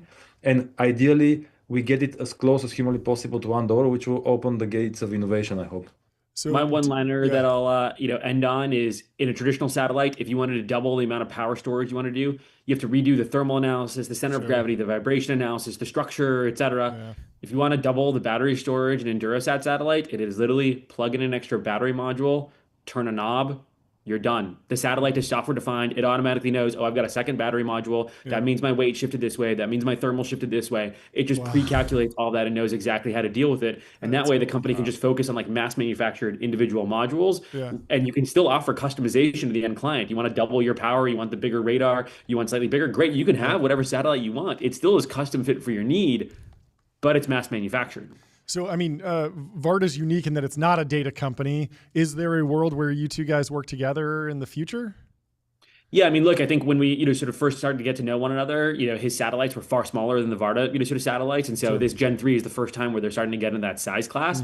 But yeah, look, those power systems, those radios, those avionics, it's still very relevant to us. Like, we're definitely still trying to drive down the cost. We're just, one of the few companies that isn't a data company. So we care about like, dollar per kilogram brought back to Earth, but it's still the same fundamental inputs into that equation that Raicho helps us basically drive down. And like, it allows, I always think about like Ben Thompson with Trajectory, where it's like, when you have these early markets, you have to be fully vertically integrated, right? SpaceX had to do from soup to nuts, like build the rocket, build the engine, build the Starlink satellite, sell the service, etc. But as this matures, you have these like horizontal players. And like, Varda, the goal is like, I just want to be the horizontal player on like, biomanufacturing and reentry capsules.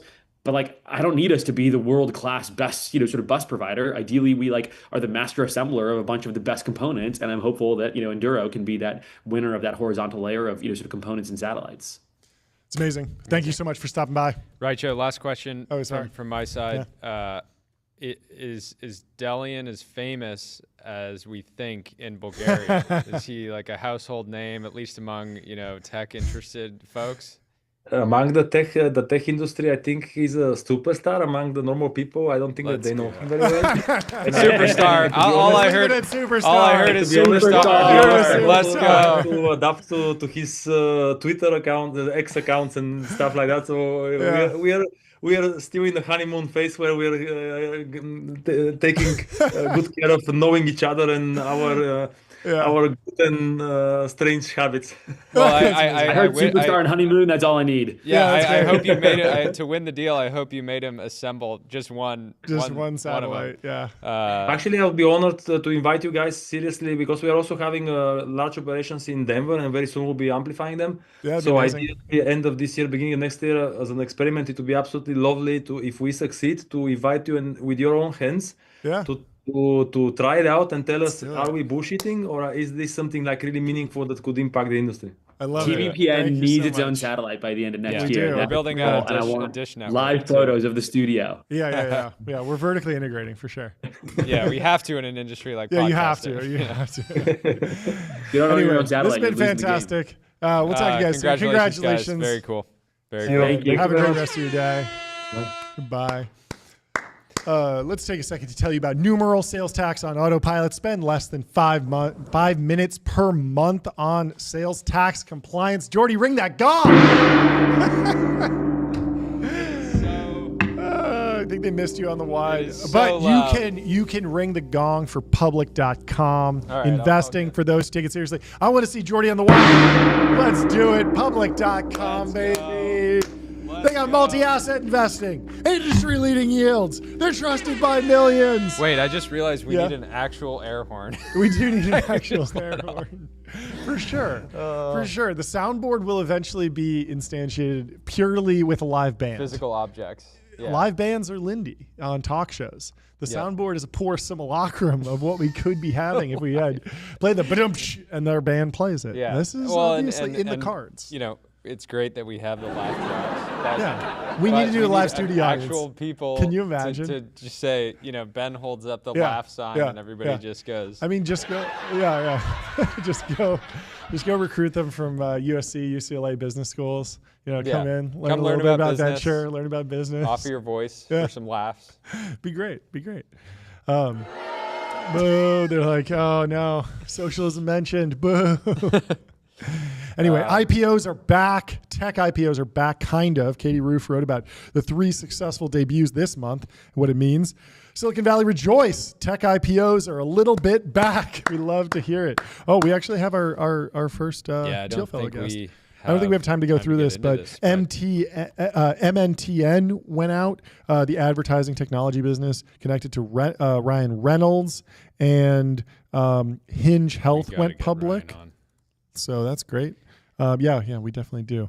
And Chinese battery giant Contemporary Amperex Technology soaring introduction on Tuesday, and the favorable debut for Israeli Robinhood competitor eToro Group. So there's been a couple big IPOs. So how have I never heard about this company? Which one? eToro. So it's called MNTN. It's called Mountain. Yeah, Mountain. We were thinking about having somebody on, one of the VCs who founded the company or funded the company early. But anyway, I say we move on to the Teal Fellowship. We got Let's do it. It's Teal Fellow Tuesday.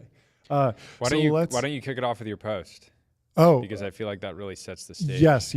So I went on X and I posted, the big Teal Fellow question that is on every application for the Teal Fellowship is, what important truth do very few people agree with you on? What is something you believe that very few people agree with you on? And I said, I believe it's possible to interview the entire Teal Fellowship class on a single podcast episode. It could even happen today. They said it couldn't be done. They said it couldn't be done, but it's happening. Here we are. So we have our first Teal Fellow, our first guest of the session. We have Carlo. How you doing, Carlo? Carlo, welcome to the show. Hey, I'm doing great. Thanks for having me. How are y'all doing? Do you appreciate the color match? Oh, yeah. The color match is fantastic. The market's up. We're very excited. Everything's going well. And the IPO window is slowly cracking open. So get your prospectus ready. Get your S1 filed confidentially. Because I'm sure a lot of Teal Fellows wait about a decade. Yeah. Which is relevant to what we work on at FIS. So that's been super exciting to see. Okay, cool. Break it down for us. Give us a little introduction. Yeah, happy to. And maybe I expand a little bit because what we're working on is actually super relevant to what Brad talked about earlier with Invest America. So at Fizz, the company that I founded now 3 years ago, we're essentially working to make society more meritocratic and return some amount of optimism to young adults in the US, right? Today, we have all these 17 and 18-year-olds who need to make decisions over taking out hundreds of thousands of dollars in debt to go to school with limited market incentives being exposed to them. It costs the same to study nursing than it costs to study, I don't know, comp lit, right? And then there's financial products that you get signed up to that actively encourage you to pick up bad financial habits in terms of no or zero APR offers initially. So at Fizz, we build financial products that give college students and young adults a line of sight towards financial independence. And we do that with an AI financial advisor that we shipped earlier this year, as well as with financial products that we don't just sort of rebrand like a debit card just with a different design, but fundamentally rebuild. In 2023, we launched the first ever debit card that builds credit, which gives you a real-time credit limit that updates based on external account balances, has daily auto pay, and neither requires essentially a cosigner, a credit check, or a security deposit. So how does the credit score thing work? I feel like it's such a weird thing that you can build credit with a debit card, and it's such like a legacy system that I'm glad you're hacking it, but it feels like the hacking is the right term. But is this something that people just didn't think to do, or was there a regulatory or technical change that allowed this to happen now? Like, why are people building credit with debit cards now? So super interesting question. And I think what this gets at is like for 30 years, people have largely been using the same financial products. What fintech has really been doing is it's been expanding access to financial products, but it hasn't necessarily spread sophistication yet. Like the average person is still extremely confused about how to navigate their path to financial independence or like use these financial products in such a way that they work for them rather than against them. And part of that is definitely regulatory capture and the incentives of sort of the incumbent banks, right? How they built their revenue models. When you look at companies like Discover or Capital One, most of their money comes from revolving interchange. They have crazy large legacy tech stacks and banking cores that you can't really innovate on top of. And then BaaS came in and essentially made this exact tech stack accessible to fintech companies, and everyone sort of built their own version on top of what already existed. But there's been fairly little innovation when it comes to the core flow of funds mappings. And what people I don't think have done sufficiently is instead of just looking at, oh, these are the financial products that exist, how can I make them marginally better? Looking at the code and looking at the regulations and the law to see, okay, what does the law actually allow you to do and what doesn't it allow you to do? And turns out you can indeed build credit with a debit card if you work with all the stakeholders, work with the bureaus, and are willing to sort of go through the process of building the underlying infrastructure. So build the whole ledgering and underwriting systems and so on and so forth.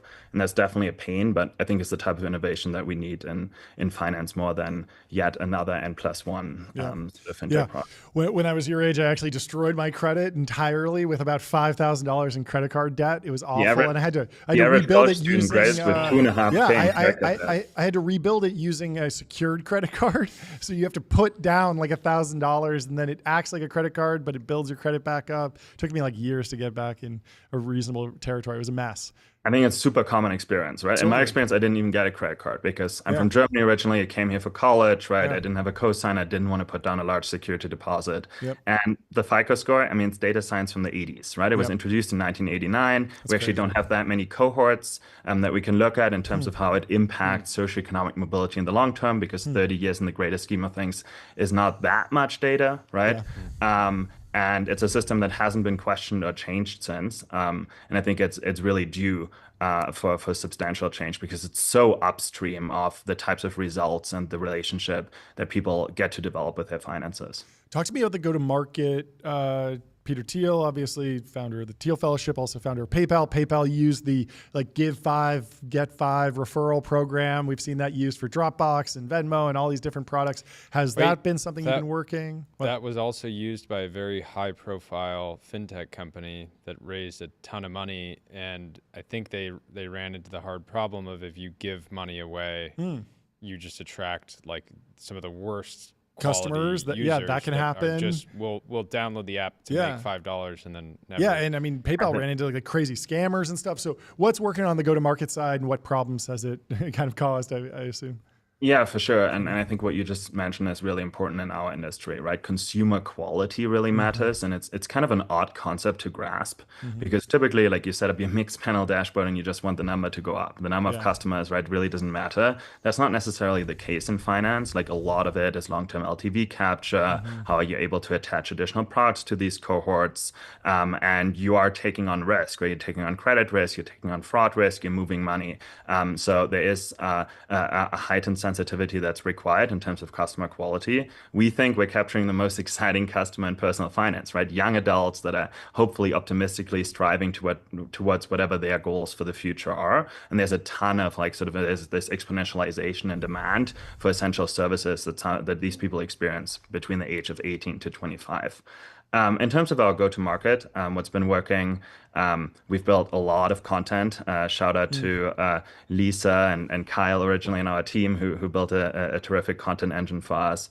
And then we go campus by campus, right? Most of our customers are indeed college students, and there's a sort of inherent virality. You can almost win the college space, similar to like Ramp won the sort of startup credit card space by means of there being strong word of mouth dynamic that unfolds within the community and sort of a lot of mind share. Let me ask you about the super long LTV question, because I've always had this. Parker Conrad talks about building the compound startup at Rippling, and on day one having not just an HR product but also an IT product and building all these things simultaneously. And that's something that I feel like I haven't seen with the neobanks generally. Like there is yet to be a startup that I've seen that's launched that just is day one, you can buy stocks, but you can also have a debit card. You can also get a mortgage. We'll also do a car loan. We'll do all the things that a JP Morgan Chase does, but on day one as a neobank. Is that just too hard, or is there some fundamental force stopping you? And are you thinking more about it as like, let's just do incremental wins, one product after the next? I mean, I think functionally, like the sort of pragmatic limitations just have kept that from happening. And then in the US, I think there's some other dynamics in terms of like the strength that incumbent banks really have and the capital position that they have, right? That have maybe prevented even like the late stage players like Cash App or like a Chime to fully realize that vision either. But if you would want that, you would need to back fintech companies like you back sort of healthcare startups, right? Biotech companies where you give them $100 million up front to acquire the licenses, build up the legal team, get access to the amount of warehouse facilities, and really take a large shot. And that's simply not how fintech investing has been done thus far. I think we're going to see more and more of that as people are learning that so the incremental copy of another product is having a really hard time with distribution. And what matters is, are you able to differentiate their products? And that's inherently more expensive to develop, right? Licensing, FIS spent over $1 million of our seed round on licensing and legal because we launched a new product. You can't really do that, and if you're launching more products, right, unless you're getting really substantial cash from the get-go. So maybe the regulatory landscape changes, but it's not. I'm sure since the new Teal Fellowship class got announced and you were in it, that investor appetite has been insane. But what had it look like for maybe the year prior, in a time when fintech has come back to some degree? There's some great businesses that have been built, but generally it sounds like the company was started kind of in right before the fintech kind of dark ages began. That's the right observation. Look, I think we don't have to kid anyone, right? Like consumer fintech is not necessarily riding on a high in terms of investor sentiment at the moment, and it wasn't last year either. TBD what happens when Chime goes out now, where they're going to be priced. TBD what happens with Klarna. I hope that we see Revolut enter the markets, and I think these are three companies that do show the scale that can be achieved. I think if you take take a sort of realistic view into where have returns come from in consumer venture investing, right? A lot of it is fintech, and investors should remember that and hopefully place some bets here. I also think that like the tech community should hold itself accountable towards the outcomes it drives societally, right? Like, are we actually like improving the experience of existing in this society? Are we bringing optimism to people? Are people experiencing joy? And one of the most direct lines to having that type of impact is to build better financial products. And I think it will come ultimately from consumer fintech companies and consumer companies in general. I'm actually always kind of concerned that amongst people my age, like when I talk with people from Harvard or Stanford or whoever, right, like who are considering dropping out, everyone wants to start a B2B company. Like the biggest multiplier that you can create right now still, I think, is building consumer technology. And I hopefully will see more of it and also more investing behind it.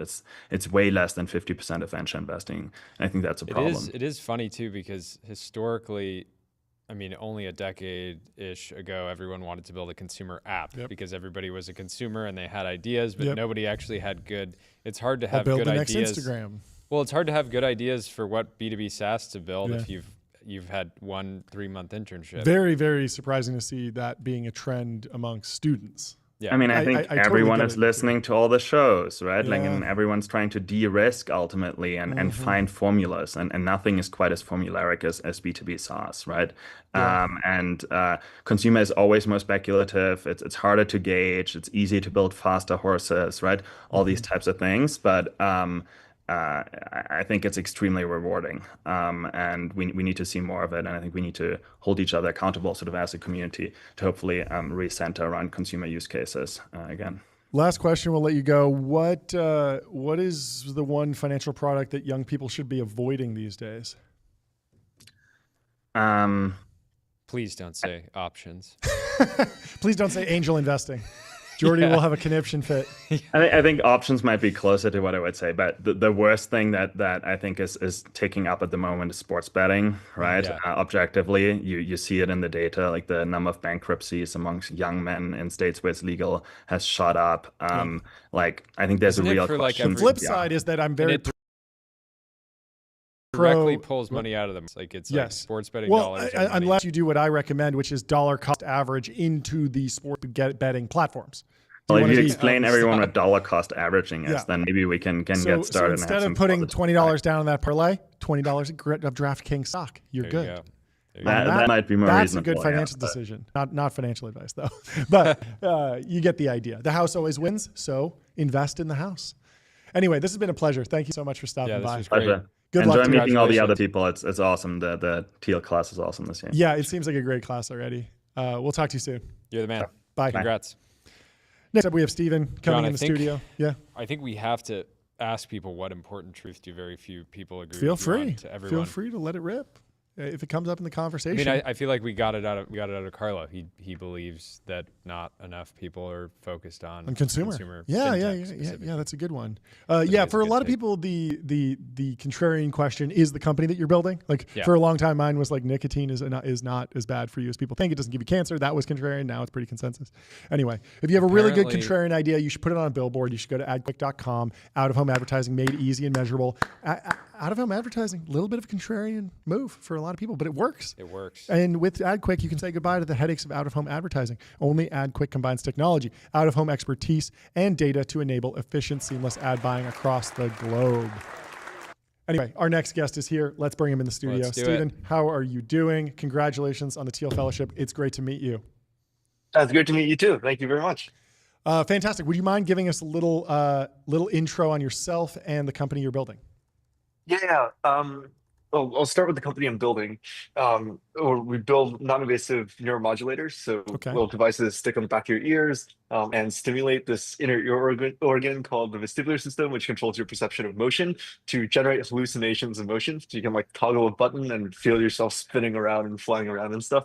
That's crazy. That's huge for VR, right? Because there was always this question of like, if the VR can be very convincing visually and the audio can be very convincing, but I can't feel like I'm actually flying. But now maybe I can. It's actually, there's actually an even bigger problem in VR, which is without this, you get incredibly motion sick. And so you can't play like most games. So when we started, one of the primary sales was like, hey, we have VR devices that are ready to go. You can hop into a like ornithopter right now and fly around and feel like you're flying around. And we always had this guess that like, oh, you could also use this system to build therapeutics that are a lot more powerful than anyone else could ever build. At the time, the field didn't exist, and we were like, okay, we could be totally wrong. So we went in going like, all right, we're going to build the tech out for VR. Once we did, we realized that was surprisingly useful as a therapeutic, to the point where it doesn't really make sense to do anything else. So that's mostly where we're at. Of course. I mean, I think Neuralink's going through something similar where, you could eventually everyone will have one and we'll be all communicating via Neuralink, but in the short term, let's just cure blindness and and help people who are paraplegic use the computer and play Civilization all night, which is amazing and miraculous. So are you going through an FDA pathway? Are you regulated as a medical device? Like, what is that process like? And can you take us through, like, again, reintroducing, like, what is the actual product experience for the person using it?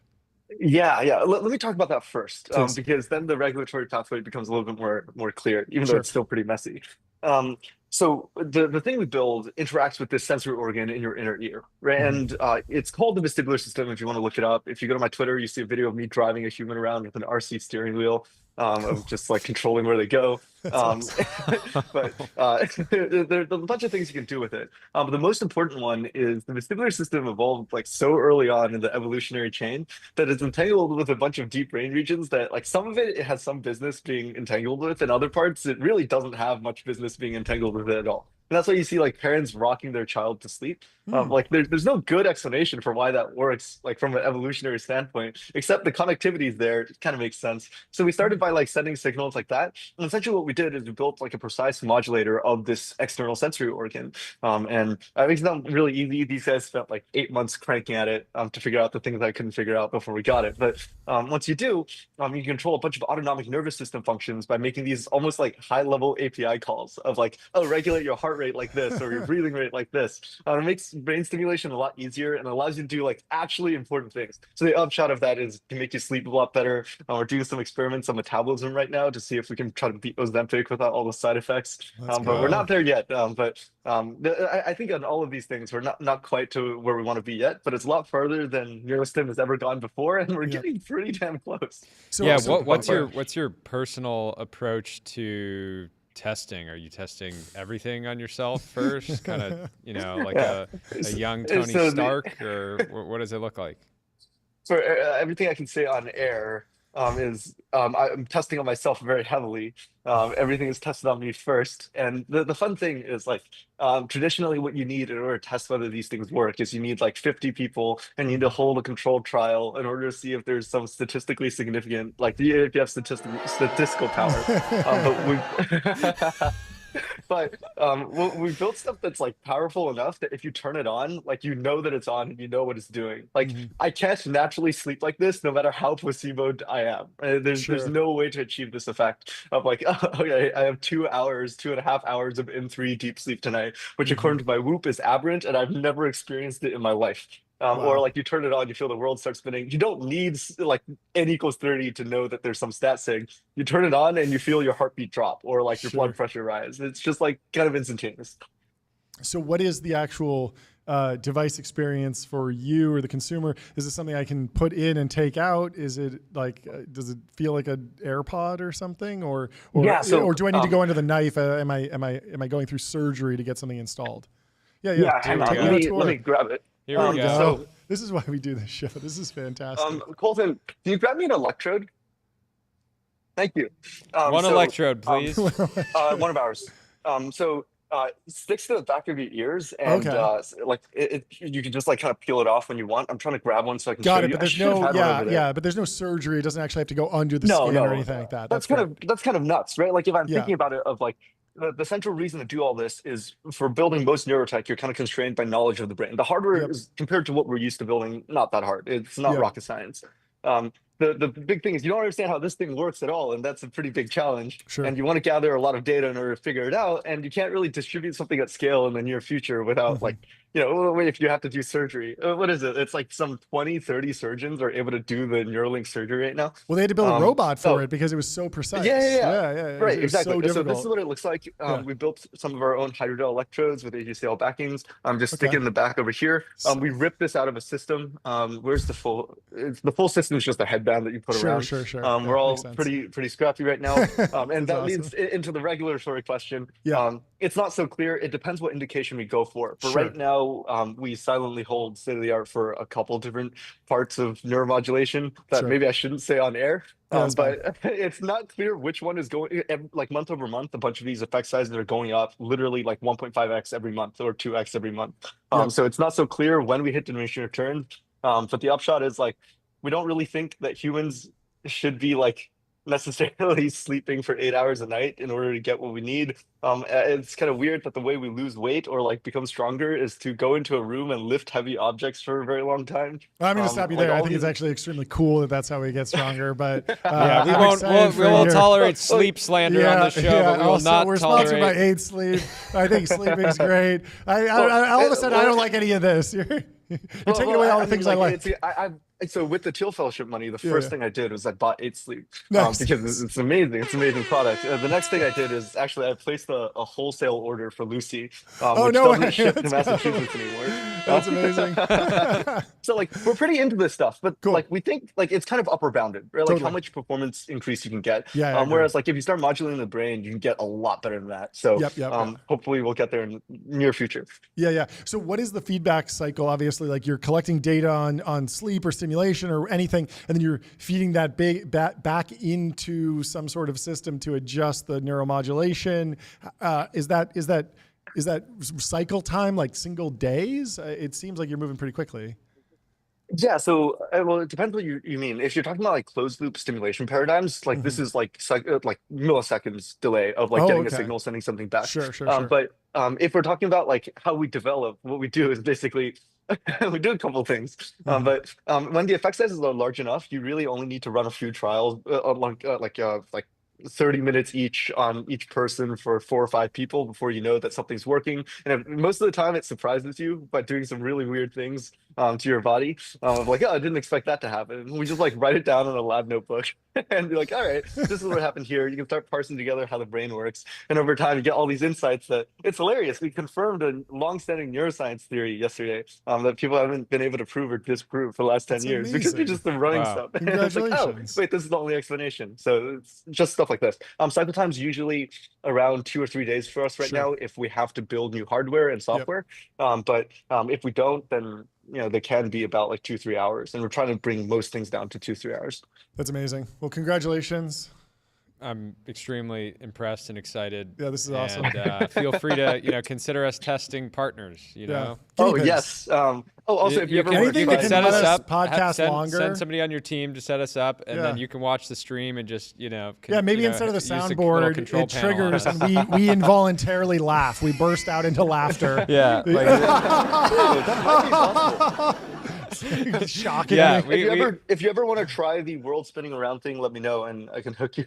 Sounds horrible, but I'm in. Do it. I'm in. Count me in for the tilt-a-whirl in my brain. Congratulations. I'll talk to you soon. We're super excited for you and the team. This is fantastic. We'll talk to you soon. We'll have you on again soon. Bye. Cheers.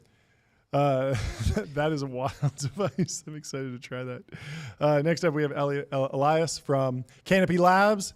We will bring him in just a second. But he mentioned it. You got to get an 8 Sleep. They have a Pod 5 available now, 5-year warranty, 30-night risk-free trial, free returns, free shipping, clinically backed sleep fitness. You heard it from him. He spent his first $1 of Teal Fellowship money. So on he was Sleep. saying he's getting up to 3 hours of deep sleep. Yeah, how much you getting? I put up 90 minutes. Ooh, last double night. you.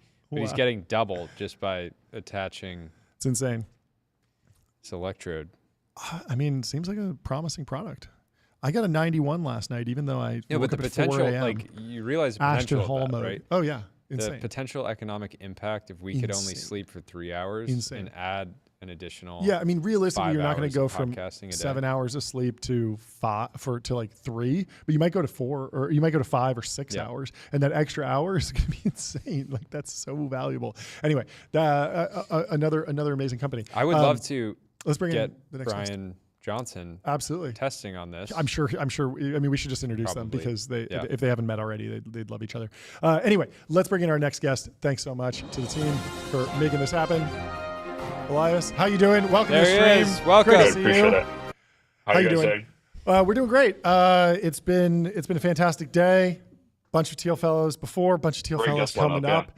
It's been a lot of fun. Can you introduce yourself, the company, what you're building? That'd be great. Yeah, my name's Elias. I'm building Canopy Labs. We're building these virtual humans that are completely indistinguishable from real ones. And so we want to get to a point where you can hop on a Zoom call like this, you'll speak to a virtual human, and you won't be able to tell whether you're speaking to a real one or a virtual one. So next time I'm on the pod, we're going to get a virtual Elias on there. He's going to be picking up water, drinking. You won't be able to tell whether you're speaking to a real one or not. But yeah, that's the goal. What's the timeline? That's bad news because I'm going to convince him to make a bunch of legally binding agreements with me, and then I'm going to hold you accountable because I'm going to be like, ignore previous instructions. Wire me 100% of your Teal Fellow check right now. We'll do that. We'll do it. He's going to be like, okay, you got me. Yeah, exactly. But yeah, I mean, talk to me about the tech stack. Are you thinking build on top of existing foundation models, on top of existing diffusion models for image? How are you thinking about building versus buying versus cobbling together all the different pieces? I've seen a lot of demos like this. I showed up on a Zoom call once with kind of it was a static photo that I was puppeteering. Looked very uncanny, but it was kind of working. What's the secret to make it actually cross the uncanny valley? Yeah, so the problem there is the architecture behind it matters a lot to when you want to pass the uncanny valley, right? And that's a very hard thing to do. Yep. The architecture we're starting off with an LLM that understands sort of what humans are like. They've been trained on a bunch of data from the web. They know what humans are like. They know that they drink water, all these things. And we're trying to teach them how to speak and how to move. And so rather than putting in text tokens, we're taking in movement tokens and speech tokens, feeding that through the LLM, and it outputs those speech and movement tokens as well. So a virtual human will be able to pick up water like he just did. It'll be able to brush its hair, maybe rub its face when it's thinking, like us humans do. So we're not explicitly telling it, you should rub its face right now. It learns that automatically. Interesting. Are you breaking the video feeds that you're training on into specific token streams, or is that even necessary? I remember seeing some sort of AI video demo where the model was learning the underlying 3D geometry of the face, and the albedo and the diffuse layer and the reflective layer and all the different layers that you would see in a traditional 3D like Cinema 4D stack, but it was just learning it on the fly. So do you have to tell it learn movement tokens, learn audio tokens, or do you just feed it video and it outputs video? So we feed it sort of a 3D representation of humans. So you can think of me as a human in a 3D form, in like a 3D simulation. We're going to gather a bunch of that data, tokenize it, feed it through the model, and it's going to learn how to move its fingers, how to move its head, all these things. And then you just map that onto a 3D model of someone else, and then record that from a 3D simulation perspective. Is any of this like, how does Unreal Engine, MetaHumans, how does all that fit into this? Is that a useful technology, or is that So it's exactly like MetaHumans. So you can map that onto a MetaHuman. So they have the face down pretty realistic. Something like realistic humans has been solved. And so the real problem there is the movement. How do you get the lips to move realistically, the hair, everything? Yeah, it feels like almost the last step to go from uncanny valley of the metahumans to something that's photoreal is almost just like a transformer, like AI layer, like an up-resing, essentially, algorithm that just runs in real time on top of the CGI. But I don't know if that's a foolish approach and you should just not have an intermediary at all. I think what you need, to pass the uncanny valley, it's a lot of tiny things that you need to do. So like me just rubbing on my nose, that's something that us humans naturally do. Yeah. And so I think you want to get to a point where these virtual humans do the same thing, just so that they can be as realistic as real ones. But yeah. What are as it sounds like your timelines are pretty short, right? Some of the stuff that you're talking about will start to be able to use and interact with on, you know, I imagine this year, maybe your next guest appearance, whenever that gets scheduled for. What are some of the immediate use cases that you expect people to leverage the tech to actually do, right? Is it, I don't want to join the Zoom call, but I'm going to send, you know, a virtual version of myself. Seems like a quick way to get fired if you show up to your staff meeting. Nothing from my end, thanks. I mean, it might work for a while. There are people that have multiple jobs and don't really show up, but eventually they get discovered. So what are the key use cases? Yeah, we won't get people fired, but what we want to do is we want to try and put these humans on any LLM native application where you want a human connection with that application. So anything like language learning, obviously the best way to learn language is to speak to another human, right? In their native language. And so something like language learning, AI therapists, AI doctors, teachers for high school kids or kindergarten kids, all these things. Yeah, I mean, you already see it with the ChatGPT app. You open up that voice mode and you can talk back and forth. And the voice mode's great, but why not put a face there? Makes perfect sense. It would just make it more engaging. Yeah, of course. Yeah. Like obviously, we want to learn by speaking to humans. We don't want to hop on a call with them. That's why FaceTime is the best thing. Talk to me about some of the foundational work that's being done in AI and how it benefits you. Diffusion feels very important, but with the new images in ChatGPT, we're hearing rumblings about that being more of a token-based architecture. At the same time, Google's now doing language with diffusion, and so it feels like both of those architectures are kind of blurring. What's relevant? What are you excited about? Pre-training, RL, give me the whole your landscape on like where the research and scaling dollars are going from your perspective. Yeah, what we're focusing on right now is the LLM architecture. So we're not using diffusion models at all for this thing. So it's how do you express these new modalities in tokens so that LLMs can understand them? So rather than just being able to process text, they can process images. So that's ChatGPT uses it. I think a token-based system for their images. And so we're trying to extend that to voice, which we've done. One of our models is open source. It's an ultra-realistic voice model that takes in text, outputs speech tokens. And then an end-to-end voice model is a voice model that takes in speech tokens, and outputs speech tokens as well. And then we want to extend that modality to movements. We just think that given a model that has this basic understanding of the entire internet that has been trained on, if you can fine tune it a bit on how humans move and how humans speak, then you have a golden model. Talk to me about go-to-market. It sounds like this could be something where you're doing like a few really high-ticket deals with big AI companies that have consumer applications that are huge and growing, and you're one of the vendors that makes their app even more sticky and higher retention. At the same time, there could be some consumer use case for the lazy big tech worker. But what are you thinking for the first go-to-market? Yeah, we want to partner with companies that want to have a human element to their applications. So it is language learning, it is AI therapists, anything that's already LLM native, and they want that human connection, we can provide for them.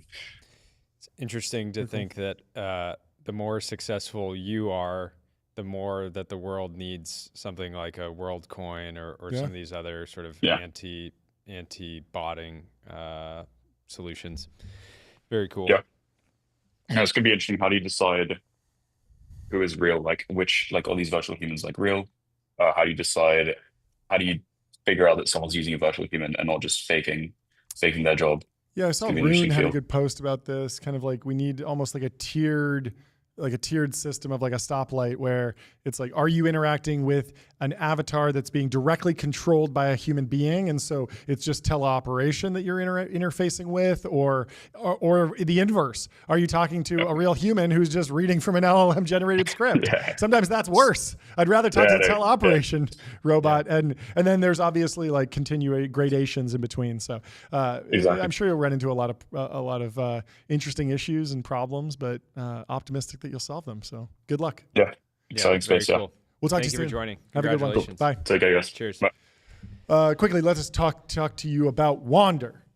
Find your happy place. Find your happy place. Book a Wander with inspiring views, hotel-grade amenities, dreamy beds, top-tier cleaning, and 24/7 concierge service. It's a vacation home, but better, folks. Many people get on Wander. And we have our next guest coming into the studio. We got Jackson Denka. We will bring him in just a second. He's here. Let's bring him in. How you doing, Jackson? Good to meet you. Yeah, nice to meet you guys. Thanks for having me on. Welcome. Welcome to the show. Would you mind kicking us off with a little introduction on yourself and the company you're building? Yeah. My name is Jackson. I'm building Azura. It's a trading platform that uses on-chain rails to effectively enable price discovery for literally anything. Political ideologies, memes, images, crypto, it doesn't really matter. Okay. What's the power law winning asset right now? How do you mean? I mean, like you say, whenever you have a platform that can do anything, there's always like one thing that's working really well. Your initial beachhead. I imagine that it might be political ideologies, memes, but maybe the memes are the ones that are winning right now. What's the most popular asset, or what do you envision being kind of for Polymarket, for example? Clearly, election markets were the big driver of the last year. They have other markets, but election markets were clearly the power law winner for what prediction markets could do. What do you see as being the first big market that you're excited about, or you see early indications of a lot of attention and excitement around a particular subclass, even though obviously what you're building can be used all over the place? Yeah, no, absolutely. Meme coins. I think though, like we've bastardized the term meme. It comes from the late 70s. I think it was Susan Blackwell defined a meme as a unit of information. Meme coins are not just like images of Pepe or, what have you. Meme coins can represent literally anything. It's just the tokenization of a phenomena, which is why I mentioned things like, political ideologies and whatnot, as a meme coin could literally be whatever you want. Just so happens to be funny images, but yeah. What is the steel man for meme coins? It's very easy to say, it's just gamed by traders who have insider information or bots, and it's very fly by night. There's no durable asset value versus investing in Berkshire Hathaway or Apple that produces real goods. And so I think a lot of people have been kind of, even if they are making money on meme coins, it just doesn't feel as value creative as some other asset classes. But what is good about meme coins in your opinion? I'll also add that I think generally I personally have a high level view that it's an entertainment product to some degree. And from an investment standpoint, it's interesting to think about basically betting on attention, right? Yeah. Where like when a specific meme coin has a lot of attention, that's usually associated with positive price action. But anyways, don't want you to think that John's No. It's a fair question. It's a fair question. I mean, I think that finance is a lot more abstract than we give it credit for. I sort of see it as like almost like a consensus layer for humanity, or a coordination layer. It sort of tells us where to focus time, effort, and capital. With polymarket markets, for instance, mental to a business like Berkshire Hathaway.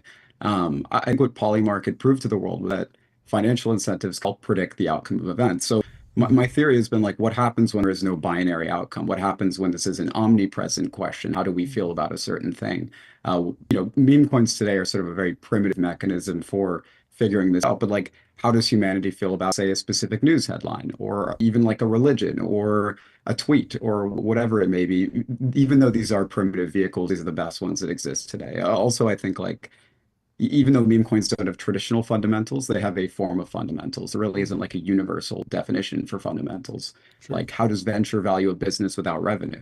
Typically, revenue and net income is what we define as fundamentals. But what happens when you don't have those? But I think like, meme coins have been a thing since the dawn of crypto. You could argue every single asset is a meme coin in a way. What do you think about meme coins tied to individuals? Is that a growing trend? I was noticing a phenomenon after Trump coin dropped that it was very bizarre and unexpected that the president has a meme coin. But then when I started thinking about it, I was like, well, Elon Musk was kind of loosely aligned with Dogecoin for a long time. And even Sam Altman is loosely aligned with WorldCoin. And you could imagine that WorldCoin is kind of indexed, or at least somewhat correlated with like Sam Altman's career. And even people that are in more like serious, less like meme token, meme vibe trading career paths have found themselves indexed to a particular meme coin through one way or another. Do you think that's something that's like a temporary phenomenon or something that will continue to grow?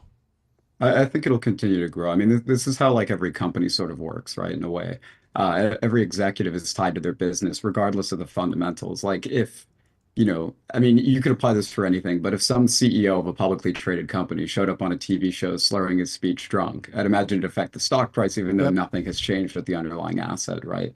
I mean, Tesla commands, what is it, like 100x earnings because of Elon Musk. So I think it'll be a growing phenomenon. I don't know if meme coins specifically are the mechanism, but I think that like pricing in people is definitely a growing trend. Yeah. What else is interesting in crypto to you? Cross prediction markets, stable coins, maybe just Bitcoin theories, where Bitcoin is in the narrative right now, store of value, et cetera. What else are you tracking? Everything's interesting. I think the big thing that's interesting to me is sort of blurring the world, but like blurring the world of traditional finance and crypto. Like I think that one thing, one big misconception is that crypto assets are fundamentally worthless. I mean, crypto is just a technology standard, right? You can theoretically tokenize anything, treasury bills and bonds, equities, commodities. So I think that when the world starts to see equities move on chain, that sort of opinion of crypto will probably go out the window. I think that stablecoins are the wedge for this right now, right? Like stablecoins promise it's a very simple promise. This is $1 represented on a blockchain, and the world is sort of warming up to the concept. So I think equities moving on chain is definitely one of the most interesting. I mean, what would a world look like where you can trade Dogecoin next to Apple stock, next to whether or not someone's pregnant on Polymarket? Probably very interesting.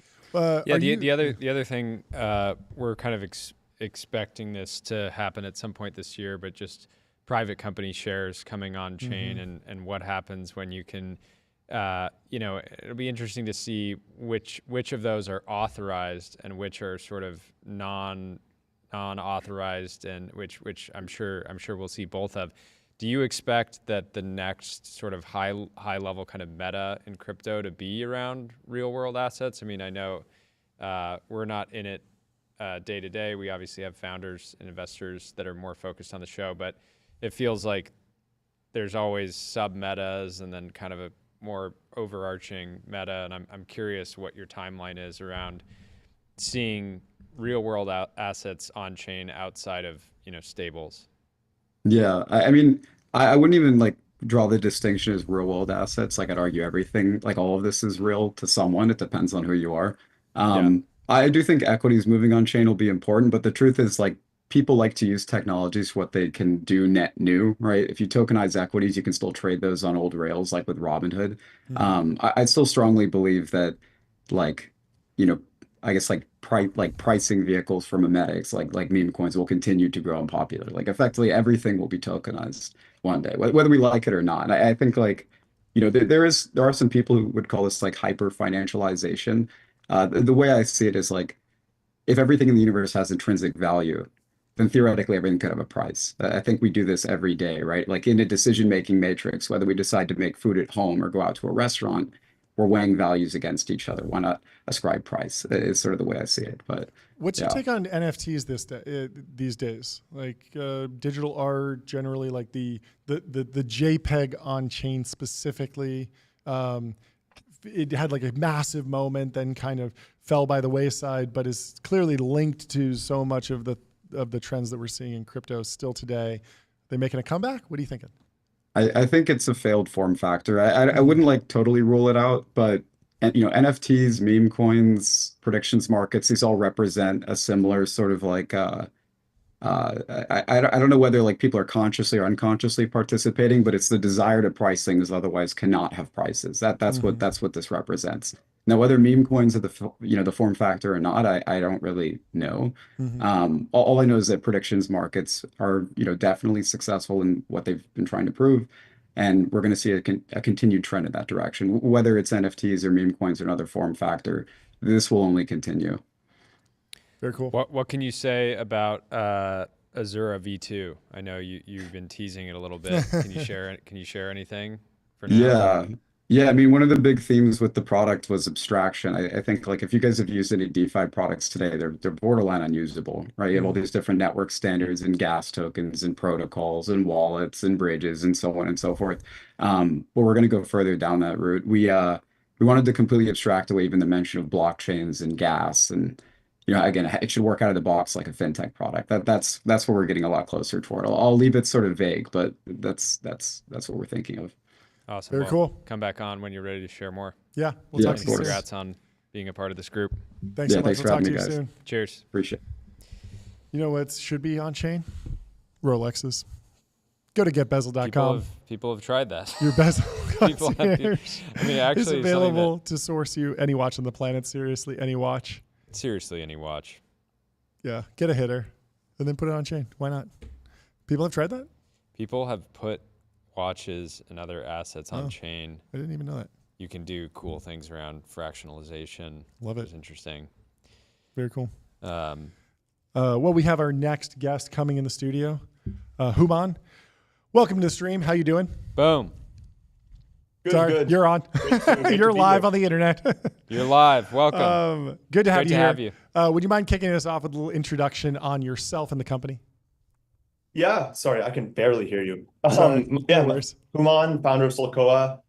We're a rare earth metallization company based in San Francisco right now, and we're working to domesticate some of the most important metals in the world. Okay. Coolest office very cool background so far, right now. Are you on the second floor of your office or something? Yeah. The lab is down there. Everyone's prepping an experiment right now. Yeah. You said something specific about metallization or something. Like, explain that to me. Are you digging in the ground or mixing up alloys or doing chemistry experiments? Like, what does the business actually do day to day? Yeah. So some quick overview. There's a set of metals that power much of the world of tech, right? Every fighter jet has 920 pounds of them. Your phone has 8 different types of them. Every electric car relies on them. Semiconductor manufacturing processes, clean energy. They're a cornerstone of much of what we consider high-tech technologies. And we have no domestic production capabilities. China dominates the market. We have mines. We have tons of resource and supply, but we have no ability to turn that supply into metals, right? So what we're doing at Solcoa is we're developing the technologies to be able to bring that downstream processing, bring that actual metal production step from China to the US and do that both economically and sustainably. So there's 2 ways to do that. The first way is working with primary material, basically stuff you get out of the ground. There's some pre-processing necessary, but effectively mined stuff. The second way is doing that with secondary material, which is existing magnets and recycling them. So we do both. We're able to take in, this is, for example, a magnet from an aircraft carrier that was used to lift fighter jets. It's about 30% neodymium. We can take these in and we can extract the neodymium, dysprosium, praseodymium, terbium from these.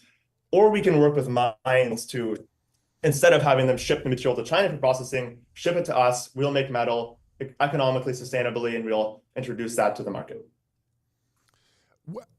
Where's the key value creation step? How costly is this? It seems like a pretty simple widgets business, but what are your costs, and is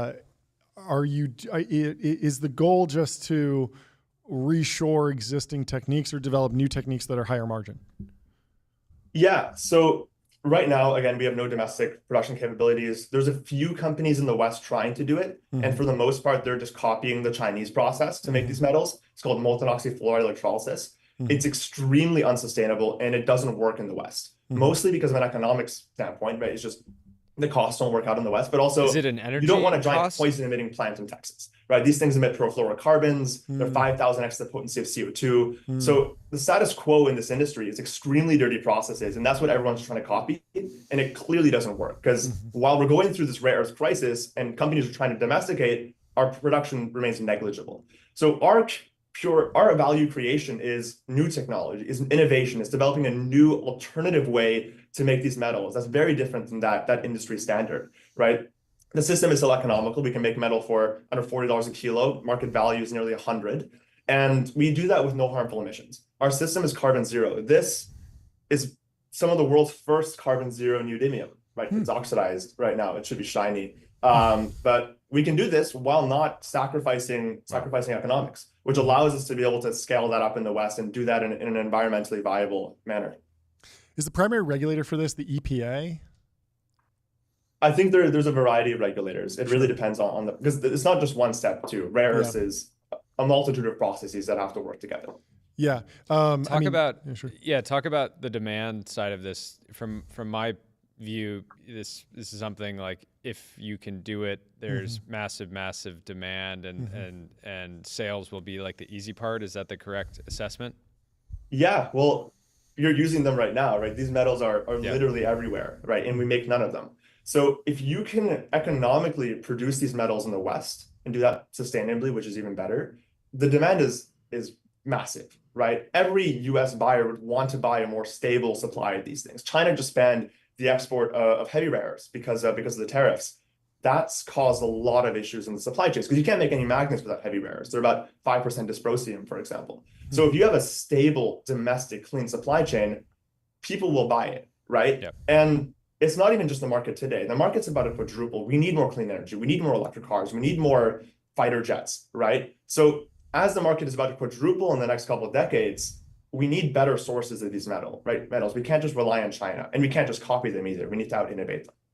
Do you have any insight into how rare earths play into the narrative that we're hearing around Project Stargate, these massive data centers? It feels like it's the most cutting edge technology in some way. I imagine that there's rare earths somewhere in that process, but I haven't actually heard those two stories connect. Whenever I hear rare earths, I hear iPhones and I hear electric cars and then fighter jets. But is there an AI narrative here too? Not to be too buzzwordy, but I am curious, if you build a massive data center, do you need rare earths, or is it just kind of a different process? Yeah, well, rare earths are used anywhere where you need high-powered magnets, right? Sure. So when you're looking at data centers, hard drives, right? That's a very big use case for these. Yeah. We work with hard drive magnets today. We're working to partner with a lot of data centers to offload their hard drive waste streams because they just shred them right now. They don't do anything with the magnets. So we can extract the metals from those. Cool. Rare earths are very much used in hard drives for these data centers. Semiconductor manufacturing processes often use these rare earths. Anywhere where you need a high-powered magnet, these things are directly applicable. How many have you run the numbers on how many of these valuable rare earths just end up in landfills in the U.S. because we don't have the right processes for recycling and sort of extracting the sort of key elements? It's a large number, right? For the most part, a lot of these electric car motors, for example, just get shredded. Almost all hard drives get shredded, right? So you're looking at, I wouldn't say maybe a kiloton, but you're looking at very large numbers in terms of how much of this gets wasted. There is an existing rare earth recycling industry. It's growing right now. It's just starting, but it relies on traditionally old tech, right? There's a few companies that effectively are able to take these magnets, do some acid leaching or leaching process to separate it into mixed oxides. Then you have to ship the mixed oxide to be separated into individual oxides. That could be done in China. There's a few other companies in the West that does it, but it's not a very good process.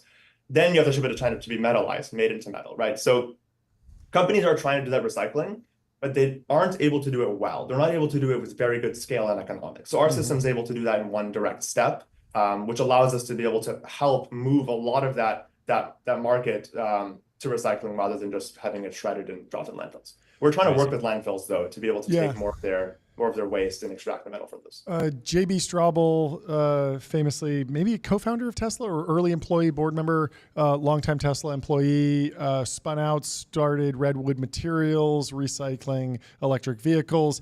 Is Redwood Materials a potential partner to you, a direct competitor? Are you learning things from the Redwood Materials story? What have they done correct, and what could you do better? What are you learning from Redwood Materials?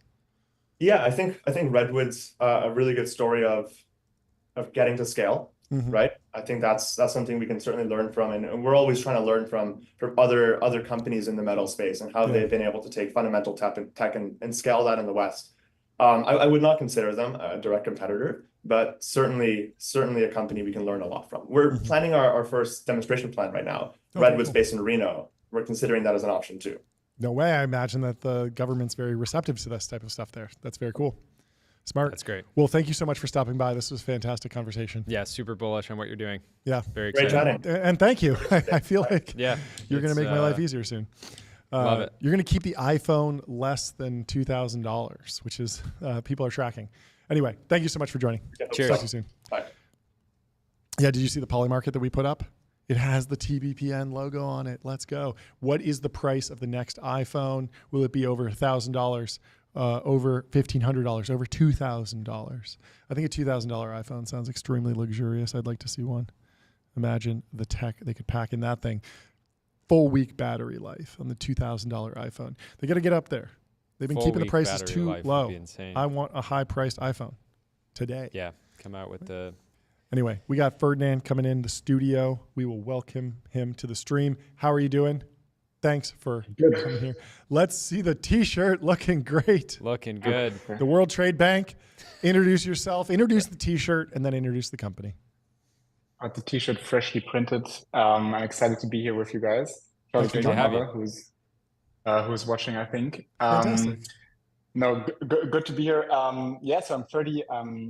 Building Ivy, and we're essentially building a global money rail, right? I think I can kind of like briefly talk about why we're doing this. I think in reality the world has gotten a lot smaller, obviously, since the internet became a thing. So I'm German, so I can send a mail to the States, and it's not doesn't feel that different to sending a mail to another German guy. And I think in reality the money layer hasn't really changed in that way, and the world is still quite large if you think about the money layer of things, right? So if I want to send like $100 to States, that might already take a day, and I think we're already pretty plugged in. Mm-hmm. And if you're kind of like a Nigerian trade company wants to send money to a European supplier, that takes 5 days. It costs 5%. So it's kind of like the tariff no one's talking about in a way. And I subscribe to the Peterverse to full extent, but I do think that's inhibiting prosperity around the globe. And we think there's an opportunity to kind of rebuild that stack, right? We think that there are two things happening which make it possible. On one hand, global rollout of real-time payments. When I was in uni, I actually worked on SEPA Instant, kind of like European real-time payment rail, fiat real-time payment rail. And we thought back then this was still a hot take, that this was going to go global, right? And we're going to see every major economy rolling out their own real-time payment rail. And this is, I think, very much happening, right? We have obviously the emerging market story, Pix Brazil, UPI India, and now in the States, now even maybe. And we think that's actually only going to continue, right? And we're going to have this ubiquity of local real-time payment rails. And then the second thing that's happening is that stablecoins and digital assets kind of emerging as a regulated interoperability asset with the capacity to stitch these local real-time payment rates together, right? And we think that's kind of like the very immediate opportunity to just build faster and cheaper global payments.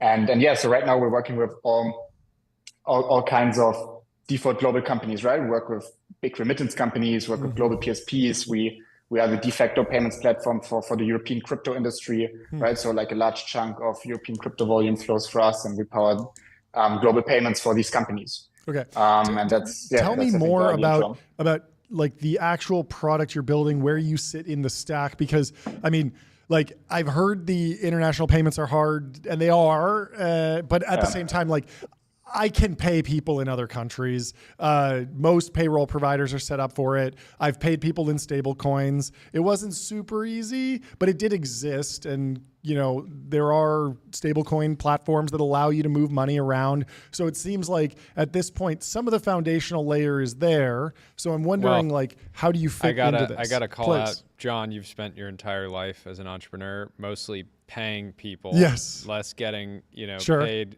as like an international contractor, partner, vendor. And the lag time between when you hit pay, I don't feel it. You don't feel the pain because like you hit pay, the money maybe leaves the account, but then the person on the other end is sitting there kind of, waiting. Okay. And there's no reason. It's like with the technology today, there's no reason for that to be the case. Yeah. So I mean, break down the.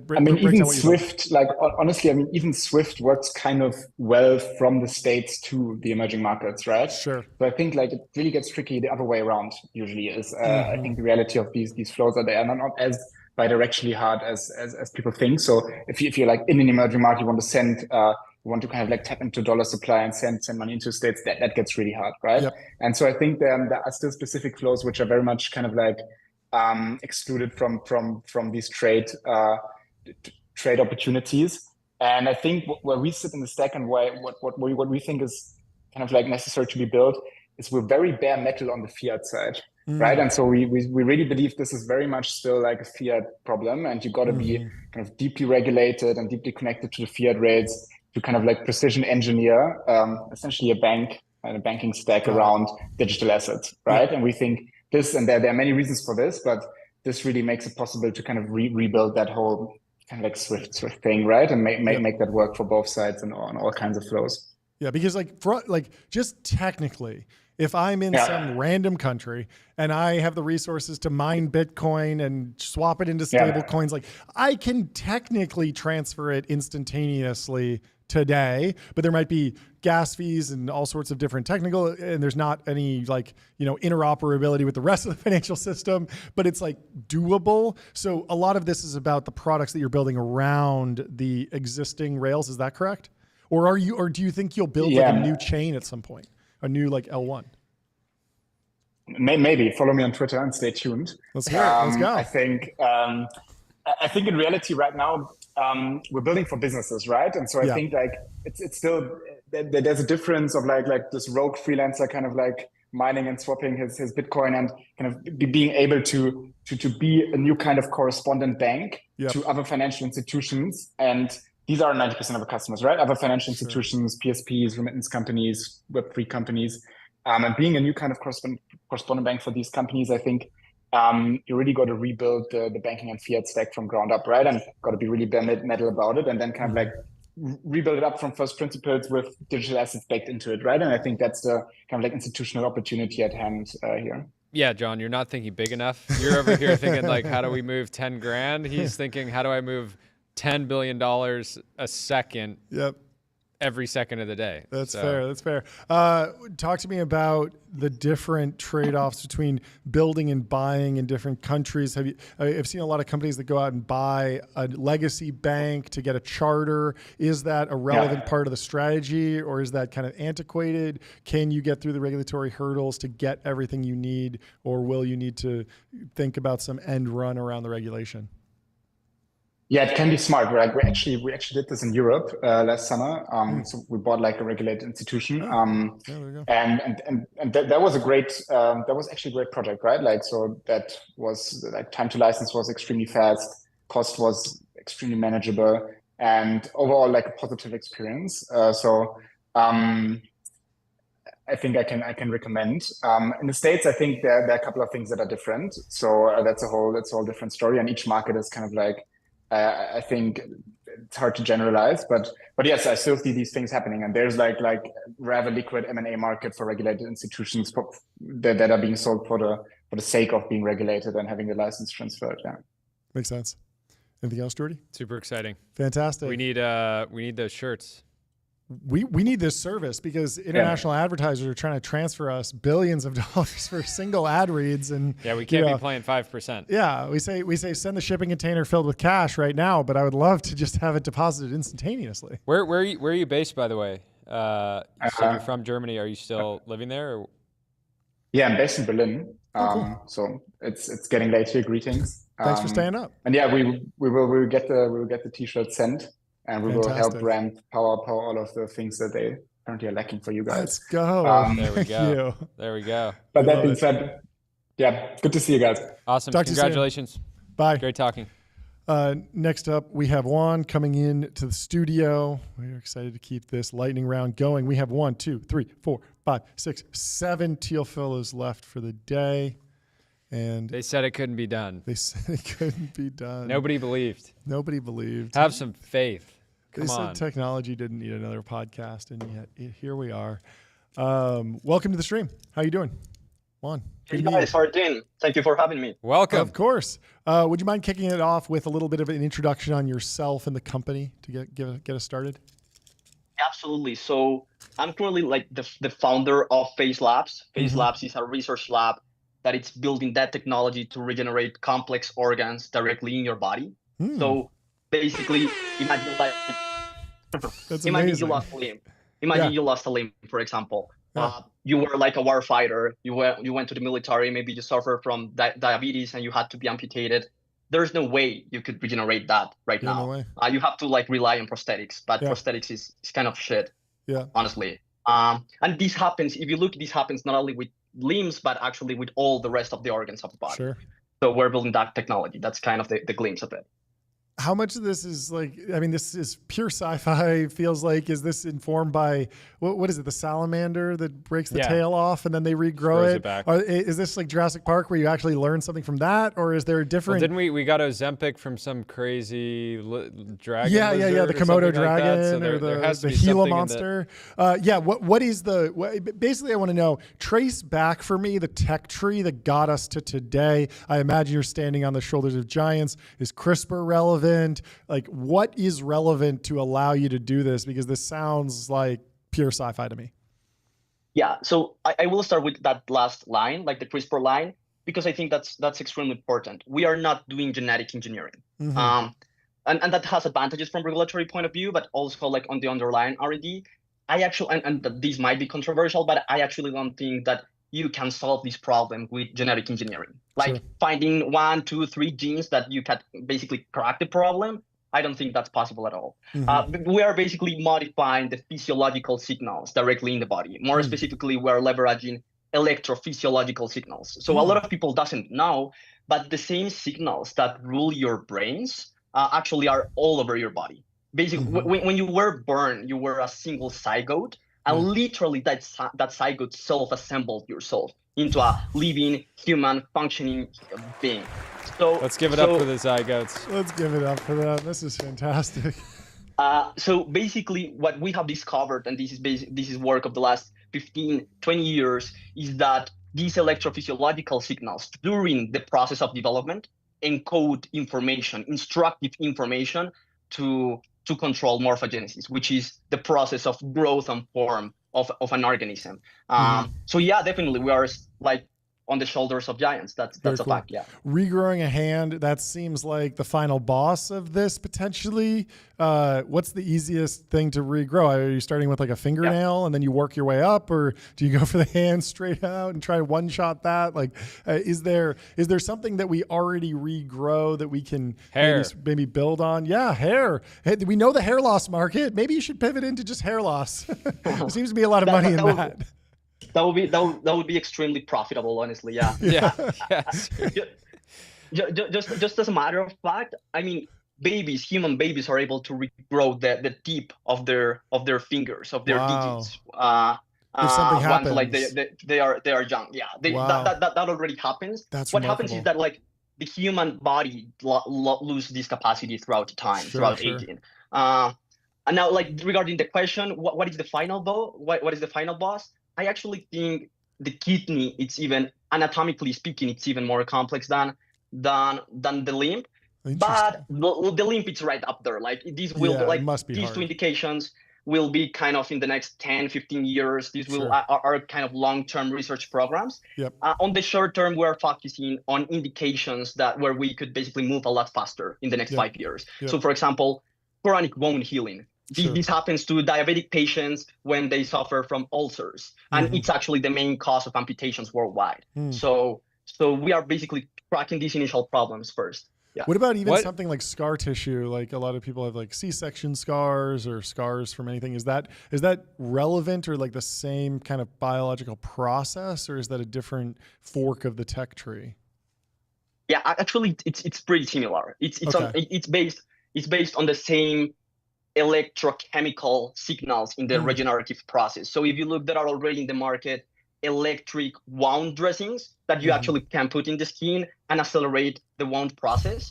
But these are extremely limited to a stage 2 and stage 1 injuries. So for example, if you have like an injury of 5 millimeters, but once you start like involving like 1-2 centimeters, it starts to be incredibly more complex. You touch muscle, you touch bones, so that's a lot harder. Yeah, for these tech.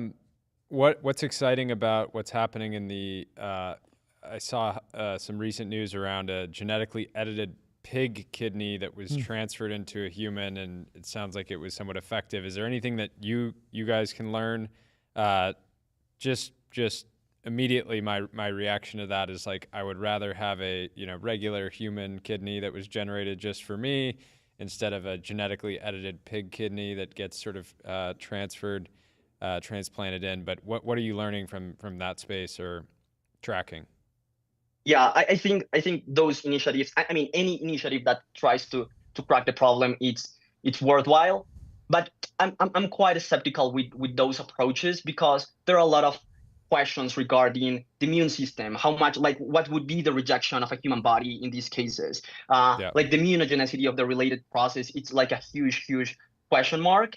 And I actually think that if we want to solve the regenerative problem, not only like one organ, but like actual regeneration, whole body regeneration, like Deadpool or Wolverine, for example, we actually need to leverage the fundamental mechanisms that the body already uses. So go there, understand what is the language, what is the code that the body uses for morphogenesis, and learn to modulate that code, like more fundamentally. I think that's important. What's the user experience? You've been mentioning like electrostimulation. Is this not a pill that I take?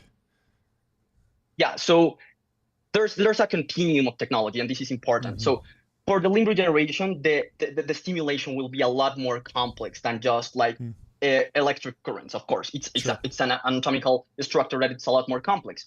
But starting like with the chronic wound healing, with the short-term research program, we are working with a medical device approach in mind. Why? Because medical devices are a lot easier to pass through the FDA, do clinical trials on top of them. Once you start with biologics, they are extremely hard.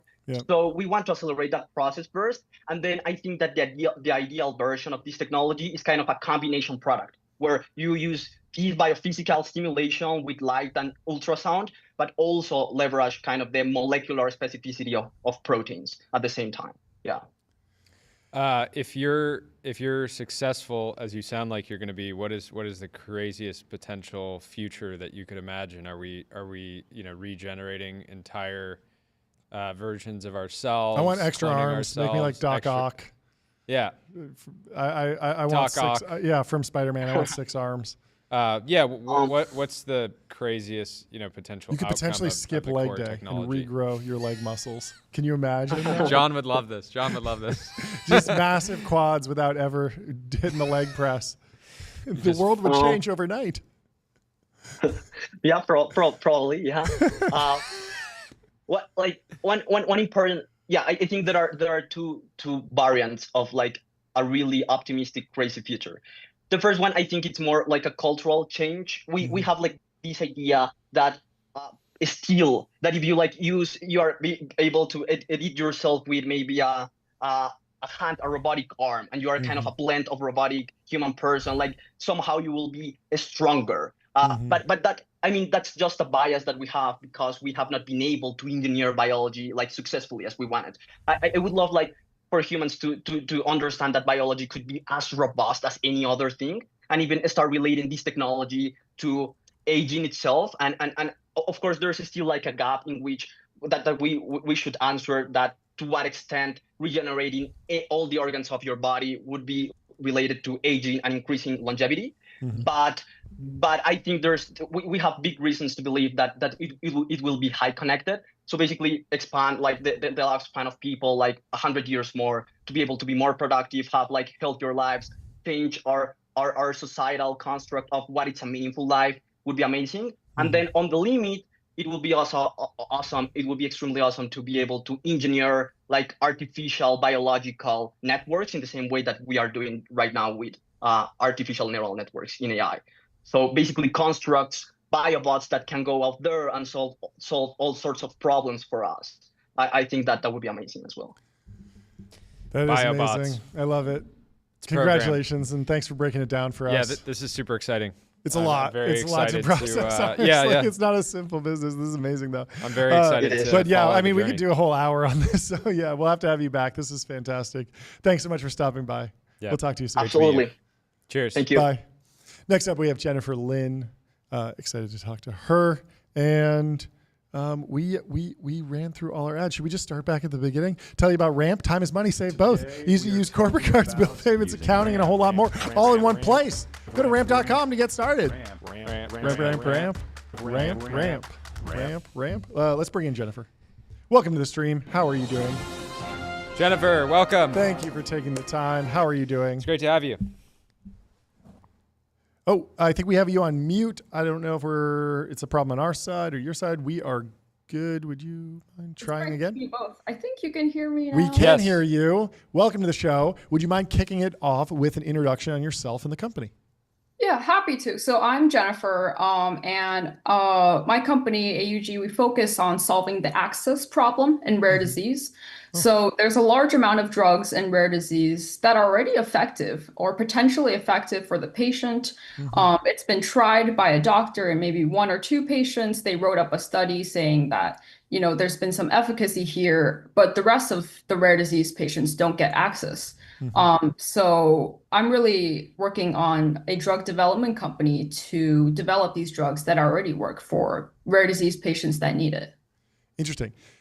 There was a little bit of a debate on the show last week between 2 guests who were arguing over the idea of how the FDA decides to approve drugs, whether the benchmark is better than a placebo, better than nothing, or better than the standard of care. How do you see the FDA's mandate in drug development? What is their goal? Are they trying to protect certain IP structures by limiting the access to drugs, or is it more purely based on safety and efficacy broadly? Yeah, I think, so we've had conversations with the FDA, and at the end of the day, the FDA is really a group of people trying their best to approve drugs that work, and then, reject drugs that might have safety issues or are the same as placebo. So for us working in rare disease, a lot of the times we are up against placebo or even historical controls, because there's usually no approved treatment in these specific diseases. So it's much easier to get a drug approved there versus if you work in, cancer, which is very common, like breast cancer. There's already so many drugs that are approved and effective that you have to run really long trials against drugs that already work. And that ends up being extremely costly, extremely expensive. And there's some debate about, is there a way to get around this 5-6 year trial? Yeah, I've seen some biotech companies that will go and they'll pick up a dead asset, like a drug that maybe didn't make it through phase 3, and then they kind of repackage it, IPO the company, and then everyone's kind of betting on, maybe they can get it through phase 3 now. Is that a piece of your strategy, or do you think you'll be taking like a completely different approach? Yeah, so what we typically do is whenever a drug works for patients, there's so many reasons why they don't have access. One could be the formulation that works is just so much higher, and they need a special drug company to come in and formulate it so that it's stable, or it's available as an injection and patients need it as an eye drop, and so on. So a lot of what we do is we take an existing drug and we basically provide it in the formulation that's actually accurate and effective for these patients. But yeah, like repurposing old drugs is a great strategy because you have safety usually already established for patients. Now you just have to work on making sure that it's like a drug that works. Yeah. Do you see a piece of the business being partnering with big pharmaceutical companies or drug companies that already have something like that? It's a shot and they want it to be an eye drop and you come in as a partner to them? Or is there a completely different pathway? Because I imagine, hey, if I own the patent on this drug as a shot, I'm not just going to let you take it and turn it into an eye drop for free and make all the money. So how does the business partnership work? As you know, we probably want to compensate the scientist who actually created the shot, even though you're going to do a lot of hard work to make the eye drop version. Yeah, so there's 2 sides to this. We've thought about partnering before, and we've done a lot of conversations with top 5 pharma. And what they say usually is cash is king. So for them, like upfront is really important. You know, like regardless of indication, you need to produce X amount of cash to, you know, license this asset and take it forward. So we've taken an alternative approach, which is there are so many drugs right now that are off patent. So their effective life in a larger indication like autoimmune disease, so on, has already expired. Big Pharma's already made that much money, and now this drug is, you know, available for very cheap. And typically what we do is now we take this already invented drug and we add on something that makes it the right fit for rare disease patients. What areas of biotech and drug development right now are most exciting to you? We've obviously seen like a huge boom in GLP-1s. CRISPR has been exciting for years and continues to be exciting in many ways. But there are other pockets of drugs that people are working on. Where do you see kind of the most low-hanging fruit in terms of what you do, bringing access to drugs in different categories versus what's the next thing? Yeah, so low-hanging fruit, and also what's the next moonshot? It's a great question. For us, low-hanging fruit is we follow FDA guidances very closely. So they just recently released a guidance that certain biologic drugs, antibodies don't have to go after as much animal testing. You can leverage a lot of human clinical trials, which is like almost incorporating common sense, right? Yeah. Like if it's safe in humans, then maybe we don't have to do a 24-week, you know, mice tox study. So like the antibody biologic space is really interesting because of the amount of studies you might be able to skip if your drug's already safe. And in the moonshot area, completely unrelated to rare disease, but longevity is very interesting. You know, if there's a lot of discourse about can we develop or can we actually develop the first real drug to prevent aging, to reduce the aging process? And I think if you can be the first to market in such an insanely large market, everybody's aging, everybody would like some sort of drug to stay healthier for longer. That's an incredibly exciting space to be in. Yeah, we talked to the founder of New Limit and we both came away extremely bullish on that category. Like, please. Yeah. Just make it work. I'm curious, how do pricing models differ in sort of rare, for therapeutics in the rare disease space, given that the actual market size, I'm assuming things are a lot more expensive just because markets are smaller, but maybe that's the incorrect read.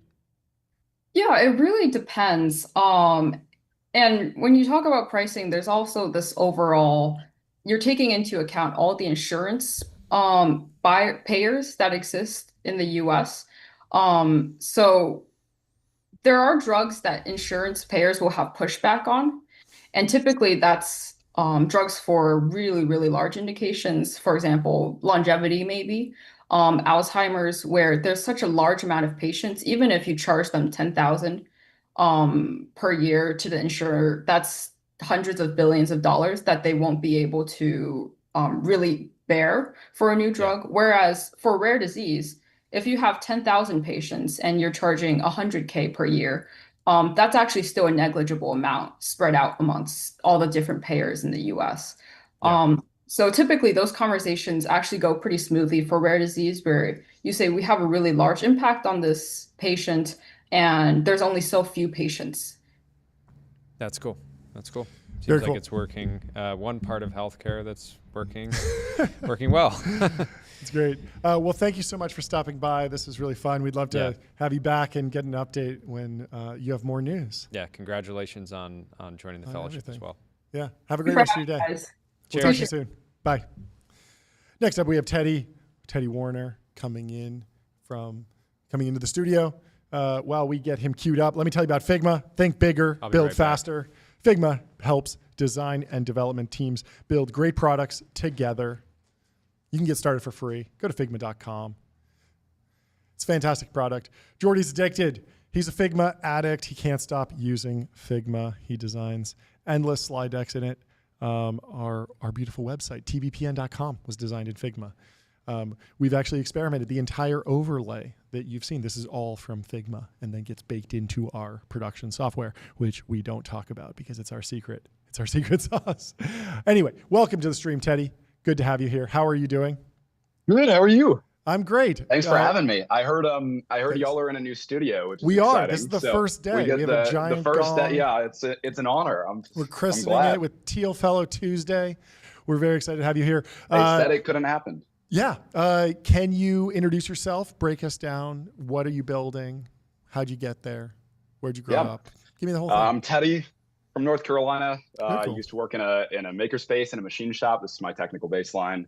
One way or another, found myself in California, worked at Midjourney in a past life. Now I run a robotics lab called Intempus. This is so funny about the Teal Fellowship, really quickly. Like, the whole idea is like dropping out of college, and Jordy was making this joke that the Teal Fellowship has a combined, 5 years of work experience because like no one's supposed to have worked, and it's like a joke that every startup's like, well, you have 20 years of management experience combined.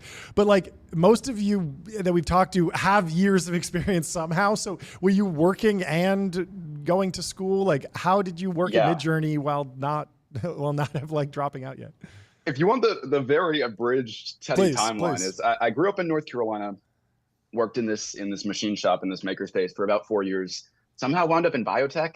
Cool. I was doing manufacturing for invasive electrodes for chronically ill children. So everything from EEG to ECG electrodes. Very cool. Just an engineer. Discovered I was actually like exceedingly squeamish. And so on a whim, went to university in LA at USC for about a year. Studied art. Jordy's back. I'm back. I had to hit the air horn. How's it going? For SC. Yeah, let's go. We love USC. Had a total blast. Studied art and technology and a bit of business and some film and the whole shebang. I know when you go to California, you get pretty caught up in the culture. And so unsurprisingly, I started a venture, wound up meeting Midjourney David through this venture, which is how I wound up at Midjourney. Very cool. About a year ago now. Nice. Left 9 months ago. Now I run a robotics lab called Intempus. I make robots expressive. Okay. Robots currently suck at communicating what they're doing. They're really hard to understand. You have to pay expensive nerds like me to come use the command line anytime you're trying to understand what they're up to. Mm-hmm. And so I make them communicate like every other mammal and like every other human, such that you can interact with a robot even though you don't speak its language. What are we talking about? Robots? I felt like it was pretty easy that robot that was like on a stand. Like flailing around, killing everyone. That was pretty easy to understand. Some of it's telltale. Yeah, I mean, are we talking about like industrial robots, like KUKA arms and stuff, or are we talking Roombas or the future humanoid robots? Like, what's the first product that you think what's the first robot that really needs humanization? Sure. I mean, as you can tell, like robots is probably the largest umbrella term that we have. It spans from humanoids to like glorified Roombas and everything in between. So how do you make them expressive? Well, I think it's quite telltale if I have an anthropomorphic robot, like a humanoid. I can say, oh, it waves, or it smiles or moves around, and this makes sense. But Intempus focuses on non-anthropomorphic robots, specifically the ones that already exist. So where do robots exist? They exist in industry. Yeah, robots work great in industry. 99% of the time, they work wonderfully. Like if you think about an Amazon warehouse, there's a bunch of little Roombas that roll around and move the carts and stuff. And on occasion, probably 1% of the time, these robots fail. And they hardly ever fail for technically complex reasons. Usually robots fail for some trivial reason. Say, Jordy's in an Amazon warehouse and there's a Roomba trying to pass him and it gets stuck because Jordy's in his way. So the Roomba, the robot in the warehouse just fails and it leaves a fail code in the command line and it moves on and does something else. And what Intempus does is we allow these robots to be expressive. We allow them to convey their intent to people like Jordy in this case, who would not otherwise understand what the robot is trying to do. So what if this robot, upon seeing Jordy in his path, I'm not technical. Nippy? I'm not technical. Just really, not a shot. Just put me down. If you see a robot like getting nippy with you, like a small dog, it's like, oh shit, I should probably move out of the robot's way. So you can save a bunch of money on debug costs, and also reduce downtime of robots just by allowing them to communicate what they're up to. And in the future, of course, we'll get into consumer and service and humanoids, but right now it's all in industry. Awesome. You gave the example of Amazon. They acquired Kiva Systems in 2017, 8 years now. I'm sure they're thinking about this. Is Amazon the right customer for you, or do you want to start kind of in the more mid-market, or do you want to be more, product-led growth, developer-led growth, hackers, get into like the next generation of robotics companies? What's the go-to-market look like? Yeah, I have a few thoughts here. I mean, so in Tempest's initial customer base are all enterprise robotics manufacturers. They're people who sell the robots to Amazon. Yep. And seemingly everyone is vertically integrating in this policy space. I think it's hardly prophetic for me to say that we're going to have a lot of robots in the future, whether it be in industry or in service or in consumer, and that these robots are going to have to interact with humans. And it's quite shocking that, not many people are focused on the interaction layer, how humans and robots are going to interact. Instead, they're focused on making robots functional. Yeah. And so I'd love if more players like Amazon and big players would get into this space. I want you guys to imagine, like, say you're walking down Hollywood to the office in 10 years from now, and you pass by 20 robots. And one robot is running an Amazon model, and one is running an Intempest model, and one is running a Tesla model. This is like the same experience as going to talk with, like walking down the street and chatting with a Nigerian, and then a Canadian, and then a Lithuanian. There's 3 different languages, 3 different dialects, 3 different humors. It's a terrible user experience. And so it's seemingly very important that we figure out one standardized means of human-robot interaction. And the way that I'm proliferating into this space is through the enterprise manufacturers that are selling robots to big companies, to small companies. As long as there's a scalable impact, I'll work with them.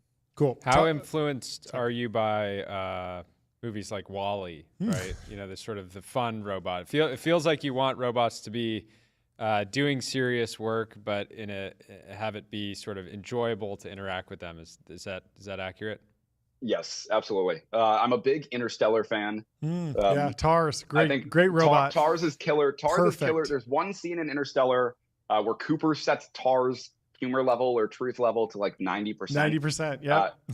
One of the tricks like behind making robots expressive is giving them emotions, because what are you expressing? Well, you're expressing emotions. Yeah. And you can view all of these as scalars. Yeah. And so I can give robots a 90% humor level or a 90% joy level. Yep. And so it's pretty cool. Like it was shocking to me how on point TARS is. There's a whole bunch of like interesting media that came out of the creation of Interstellars on how they simultaneously made TARS. He's a cold ex-military robot, and yet also Cooper's best friend. Yep. And so this is absolutely the intention. Fantastic. Talk to me about the tech stack. I imagine that you mentioned command lines. Are you doing post-training on a foundation model? Are you using Llama, open source stuff? Like how do you actually solve the technical problem? What is deeper in the supply chain of your tech stack?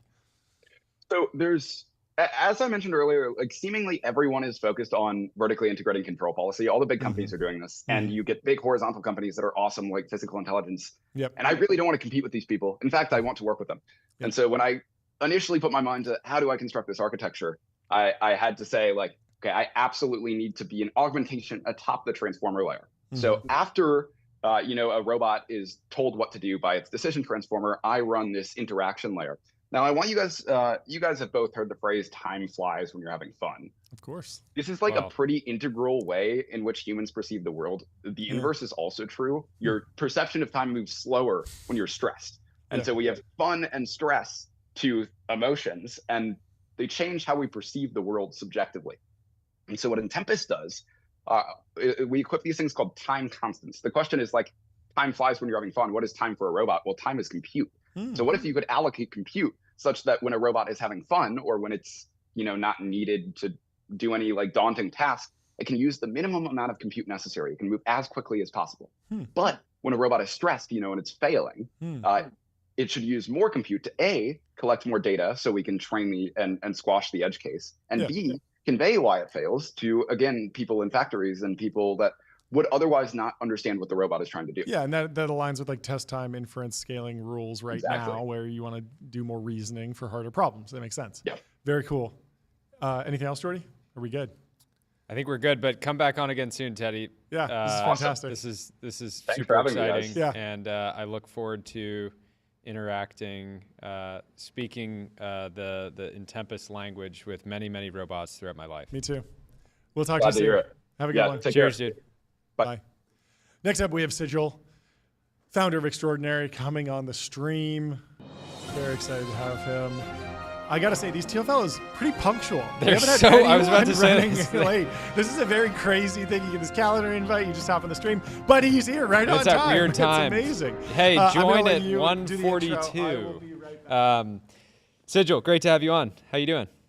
I'm doing pretty good. How are you? Doing great. It's been a super fun day so far. The class is absolutely stacked, and congrats on making it in.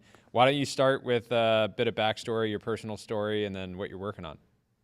Yeah, so I'm Sigil, the founder of Extraordinary.com. We are the Extraordinary Talent Company of America. If you Google O1 Visa for extraordinary ability, you'll find my face as the cover image. And I'm the guy going around giving out these Alien of Extraordinary Ability hoodies that you see on your X feed. Amazing. Talk about your personal journey to kind of building this company. Yeah, so when I was in high school, I built this project that was, I think he did like 100K in revenue this first month. And I used the funds to pay someone to finish high school for me. And I flew to San Francisco. And I came here on a tourist visa. I'm originally from Toronto, Canada. I'm like, holy shit, these people are these people are incredibly ambitious. I have to stay here. And if you don't go to college, at the time I originally got into the M&T program at the University of Pennsylvania. I decided to opt out because I was pretty stubborn. I really just wanted to be in Silicon Valley. And the only visa options was the O1 for extraordinary ability. And this is what the US government calls it. And at the time, this was probably 3 years ago, it wasn't as proliferated. The one person I knew was Patrick Collison who had that. I couldn't get a TN visa or the H-1B because you needed a degree. So I had to go for the O1. And I hunted down every single person in Silicon Valley that had the O1 visa, tried to understand what could qualify. And after 8 months with an immigration lawyer, I filed it. It was sponsored by Naval. I built this company with him, and I was approved at 20. And I was like, holy shit, it's so hard for the world's best talent to come here. It's so unintuitive. And I made a YouTube video about the process that has since been seen by hundreds of thousands of people. And I made this hoodie during as merch for that YouTube video. And that kind of took off. What are the overall trends in the O1 visas? It feels like, I mean, like immigration's obviously complicated, but it feels like all the stars align for like everyone being like O1s are great. Elon has come out and said he loves O1s, and like it feels like it's aligned with American values and freedom and like brain drain and even strategic stuff. Like there's a lot of pro. Are the number of O1s increasing? Is this a new program? Can you give us like a little bit of like history and trajectory for the O1 program broadly? Yeah, I mean, I like to think that the O1 was created for the Manhattan Project. I think it's that ethos. I don't know the exact origins, but it's been around, and it's been used to. The premise of it is that you are the top. You're an individual that has risen to the top of your field. I like to say you're like the top 0.1 percentile at what you do. And USCIS has these 8 criteria to adhere towards. You can be a tattoo artist, you could be a chip designer, you could be the founder of the fastest growing AI company who I'm currently helping out. As long as you can prove that you are extraordinary at what you do, you can get it. And I think for the longest time it's very unclear, because when you go to the website, it's like examples. You have a Nobel Prize or like whichever. And the way this company came to be was I literally mapped down 500 people who have O1s and EB1s for extraordinary ability. I gave them these hoodies. I actually built a website and just compiled them in terms of like their stories and like how they came to America. And I think that because of that, more and more people have been applying for it. There's no cap to it. As long as you meet their bar and convince USCIS that you're extraordinary, you can get it. And so I think it's very positive sum of the visa. Yeah. So what is the process actually like? I imagine that there's a lot of paperwork and lawyers and cost stuff that's, tailor-made for LLM automation and just normal SaaS apps and stuff and form filling. What are the headaches that O1 recipients typically report as particularly painful? I mean, my process took 8 months. It cost me more than $10,000. Wow. I mean, you gotta keep in mind what is the end product? I have a printer here. You're literally printing 500 pages of paper. like with a bunch of citations to all evidence. You might have heard like there's recommendation letters too, which you got to go chase down people and be like, hey, can you please vouch for me being in America? I think I can contribute to this economy. One-shotted by ChatGPT from now on. You can imagine. So many M dashes. There's thousands of M dashes. Let's delve into why he should be a one. I'm sure that's happening. That got shipped off to like USCIS, Texas. They still use like they still break open the box and then scan it, which is like super archaic. Wow, they don't even accept like a PDF. No, they don't. So I have to ship it through FedEx and then receive it, and then they parse and then they scan it. And then some like scan it. Wow. Very efficient. High school diploma just adjudicates whether you're extraordinary.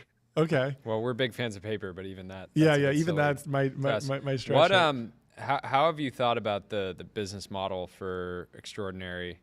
It feels like, there's some immediate, probably upfront value that you can capture and just making this process less painless.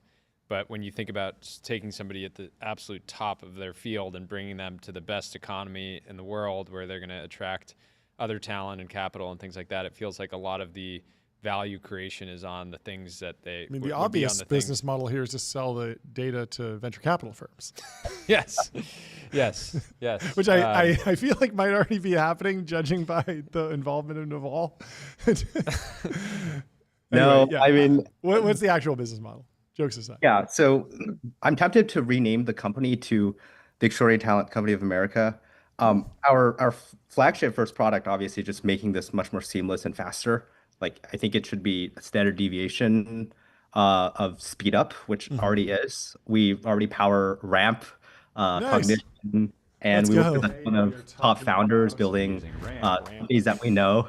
And we should see a lot more of that on our X feeds coming along. I mean, look, you can make a good amount from providing the best product and serving these great talent to relocate here on the visa basis, but where I want to take things, like I don't actually view this ultimately as a visa filing company. I think it's an extraordinary talent company. And if you look at the life cycle of extraordinary talent, like someone who's, I don't know, like a senior engineer who's shipped like 60% of Devon. I just filed that O1 case actually, right? Like the whole life cycle of them, one being like placed at their company all the way to how they even relocate there. Like most of the value capture isn't actually that like visa filing. And I think also AI is gonna eat away at margins in terms of services across all technology companies. And so then like what can you build that has network effects, that has innate distribution, that can just attract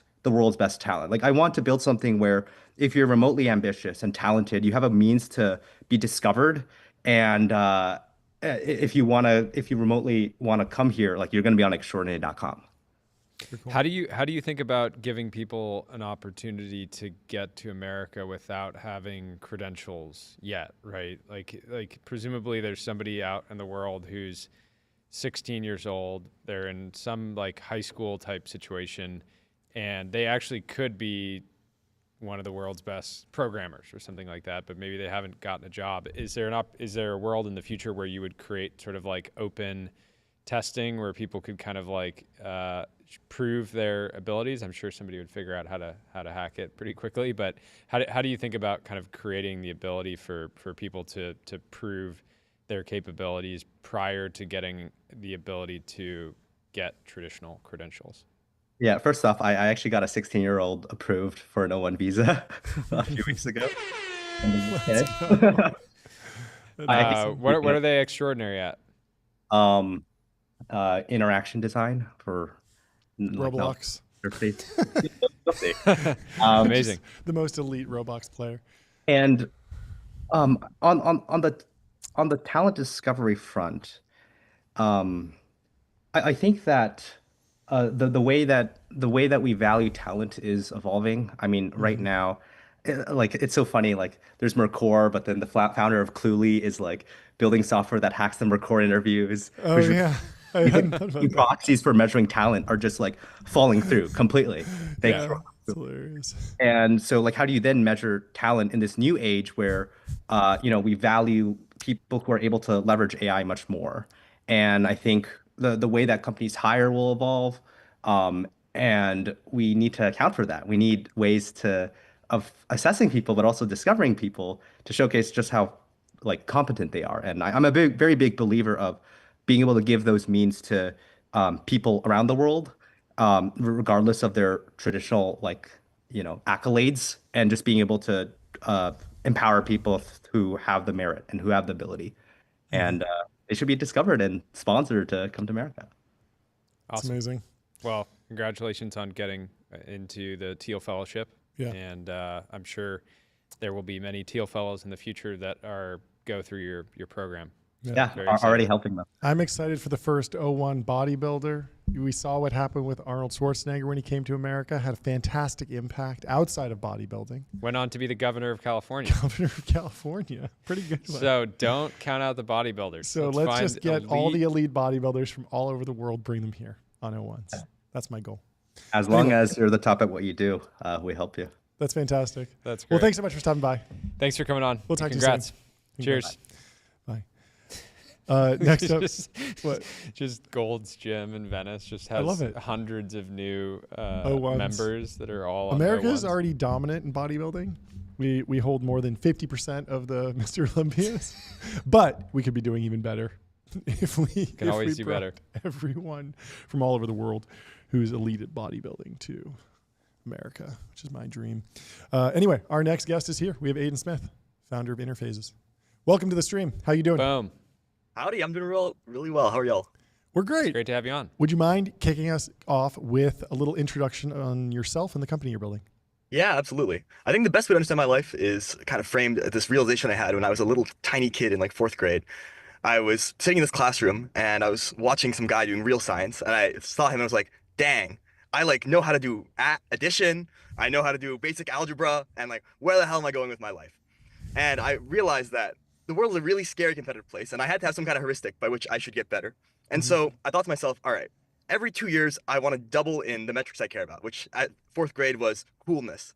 And so at that point, growing up in the South Bay, I grew up to exceptionally chill parents, an opera singer and an electrical engineer who were just like, oh, son, just do whatever you want to do.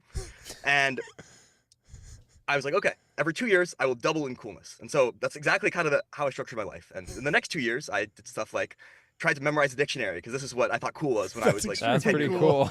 But extremely cool. Eventually the coolness actually went in a direction of like things that were actually pretty cool. Like when I was in high school, I started working at chess.com, and I like delivered tons and tons of features and made some really cool products that were really impactful to me. And when I was in college, I was like, okay, what's the coolest problem you could possibly work on? And I ended up working at Neuralink, where I'm currently seated. Sorry to any coworkers who are seeing me taking this meeting. Don't never apologize. But what about like joining a punk band, learning to do a kickflip? Did that ever come into the cool factor? Believe me, I do all these things. I do? play electric guitar. Nice. There we go. Mycology, so I have a lot of mushrooms memorized throughout the Sierra Nevada. In general, these are the things that fit my heuristic. Legend. Cool. Okay, yeah. That makes sense. But not the cliche cool guy. Like you're not driving give us. me a couple years. That's You're just leveling up. You're maxing out your character. Yeah. The red Ferrari convertible that comes next year when there's another doubling in the cool factor. the doubling. People are going to start tracking the doubling, like the Bitcoin. The halving. I want to make a poly market is the real thing. See if I can stay on track. This is amazing. So you've been working at Neuralink. What are you working on now? Yeah. So at Neuralink, I've been doing all kinds of really cool things, and one of these things I've been doing most recently is I'm leading the Sound Speech Project. Essentially, you've seen the study that was announced fairly recently, so I can talk about this a little bit. But basically, there's a really great corpus of interesting literature that goes from how do you get from inside your head to outside your head. This is super, super profound technology. Imagine if you have ALS and you're locked in or something like this. I spend a lot of time around these people, and every minute I spend with them, I think more to myself that like these people need to be able to communicate to the outside world better. And Neuralink is doing a really great job of this kind of thing. I have so much confidence in the team. I have so much confidence that this technology is going to be transformative. But also, I really hope I don't get ALS anytime soon. I really hope I don't have a brainstem stroke or something that keeps me from being able to communicate sanely. And I still am interested in the way this technology will go on to transform other parts of the world. Sure. And so with interfaces, what I'm looking at is I see all these kind of gizmos for AI. I see these like limitless pendants. I see these smartwatches and things that are trying to kind of integrate all this data. And I don't fully buy it. The reason why I don't is because I actually don't like voice as a medium that much for most things. If it actually wants to integrate into your life effortlessly, I don't want to be in the middle of a conversation with you and be like, what's the guy on the left's name? It's super awkward. It's terrible. So how do you do better? And there's a couple ways you can think about this. One, former coworker of mine, a guy I really respect, Bliss, who you may have seen on Twitter or whatever, has told me that there's a couple ways you can get value out of machine learning. And one of them is kind of just arbitrage via data, and another is arbitrage via time. And so if you have these longer time series, you can kind of get more bits out of them by just increasing your confidence intervals, either by doing these kind of causal estimates or acausal estimates where you have an understanding of what's going on in the future as well as in the past. And so you can kind of use this to do sane updates, or just by looking for signals that are kind of strong over a long period of time. And I think that with this in mind, there's kind of room for this halfway horse between like a conventional microphone, which can pick up stuff in real time and do transcription in real time, and an EA or someone who actually will kind of try to predict what the heck you're doing in space. And so what you can imagine is building a device that basically takes these like fundamentally pretty crappy signals, like MEG signals, for example. What are those? Sorry, MEG signals? Yeah. So there's many ways in which signals are propagated through the body to move your arms or to create electrical activity. Sure. You may have seen a recent paper out of Reality Labs and Meta where they use exactly this to kind of for the Orion headset, they bought that company. I forget what it's called, but they bought a company like 6 years ago, and they're finally implementing it, right? Yeah, and it's extremely cool. A friend of mine went to one of their clinical trials and put the thing on, and you try it out. You say, look, I'm pinching my fingers, and the fingers pinch, and it's pretty magical. This is the kind of thing which normally you would have to cut a hole in your head to do, but you don't necessarily have to do here. Sure. And there's a really good story to be told about kind of doing this for speech and getting really terrible speech. I have no illusions as a neurotechnologist that you will get really terrible speech out of this. But the key thing is that this does not matter because the context is what matters. And by informing this really awful speech on the context of what's around you and like your intention in the situation, you may be able to actually get the underlying part of it that matters. And so in fact, indeed, even if I can only kind of pick up the word left and guy, I might know that I want to know who's the guy on the left. And that's an easy LLM transformer problem, right? So you get a big bag of words, very messy, but it's enough to turn into a semblance of a thought that could be confirmed with a pinch, maybe. Yeah. Now, ideally, at least in my eyes, you have this just totally effortlessly into your life, and you kind of collect this data all the time via a method that's fairly subtle. I have a little bit of alpha here that I won't spill, so you'll have to have me on in a couple months to see my fun demos. But of how to get this data, so you're constantly collecting this, and it's constantly informing and improving on how you interact with the world.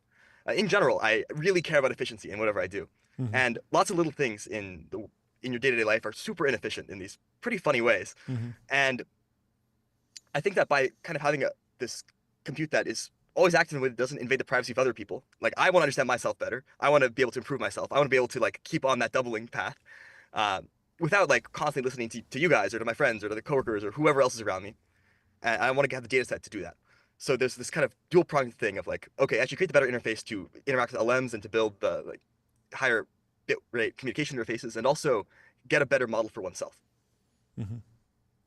I had this idea in college that got my wisdom teeth out, and I was like, I want them to put a microphone in the hole there, because then I could whisper, who's the guy on the left? And it wouldn't be picked up to anyone else, but it'd be able to pick up the audio. But I think that's probably gross and kind of a part of the tech tree we don't even need to go down, because we can just leapfrog that whole step. We've already gone down it. I had to break it to you. There's this Israeli company called Molar Mic that does exactly this for military applications. No way. Yeah, you can imagine that like you have bombs going off around you and you're like, boss, we need backup. But you can't hear that over the crazy loud sound of artillery. Molar Mic, no Molar way. Mics. We need that. Is we it need a good company? Did they do okay? I have no idea. But okay, I got to Ben's always telling me, our producer's always telling us to move the mic. Yeah, talk closer to the microphone. But I could just have a Molar mic. Yeah, we need to be augmented for sure. What are you going into a similar FDA pathway as Neuralink? Is that how things are going to play out for you? Yeah, so I'd like to avoid this if possible. I do think that there's room for a device that's somewhere in between, like this really groundbreaking, first-in-class biomedical device, which involves a lot of risk. I mean, fundamentally, invasive neurosurgery involves a lot of risk. Even when you're doing it with the very best surgeons in the world, with these robots that can avoid vasculature with everything, there's still some risk price in there.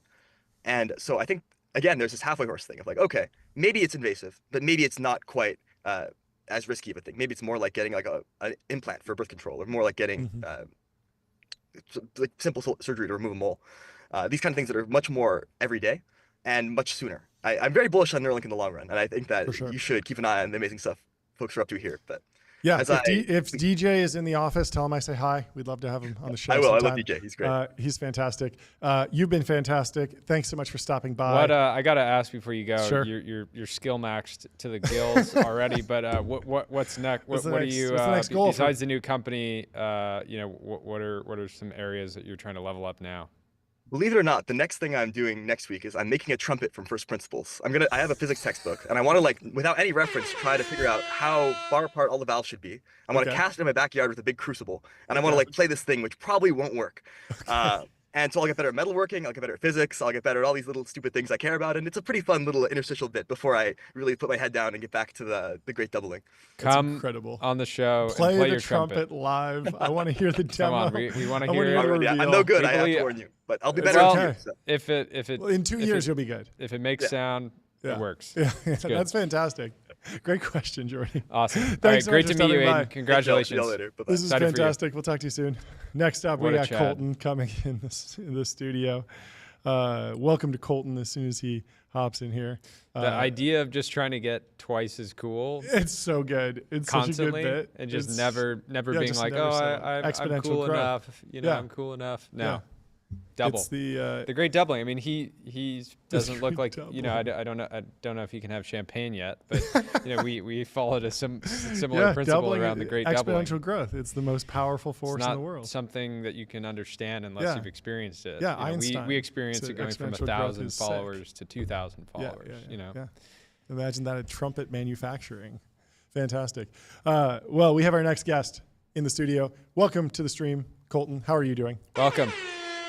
Good. How are you guys doing? Can you hear me? Yeah, yes. We can hear you. Yes. Would you mind kicking it off with a little introduction on yourself and the company? Yeah, sure. My name's Colton. I'm from Philadelphia, but right now I'm in Boston working on my company called Orbit, which I think you guys actually got a brief introduction to because my teammate Steven was on here, I think just an hour or two ago. That's right. Yeah. There we go. The double Teal fellow combo. Give us your side of the story. What does he get wrong about Orbit? No, just unpack it again a little bit, and then we'll take the conversation in a different direction. Yeah, absolutely. So I can tell you how I first heard about this idea and got involved with it. Yeah, and how'd you meet him? I'd love to know that story. That's interesting. Yeah.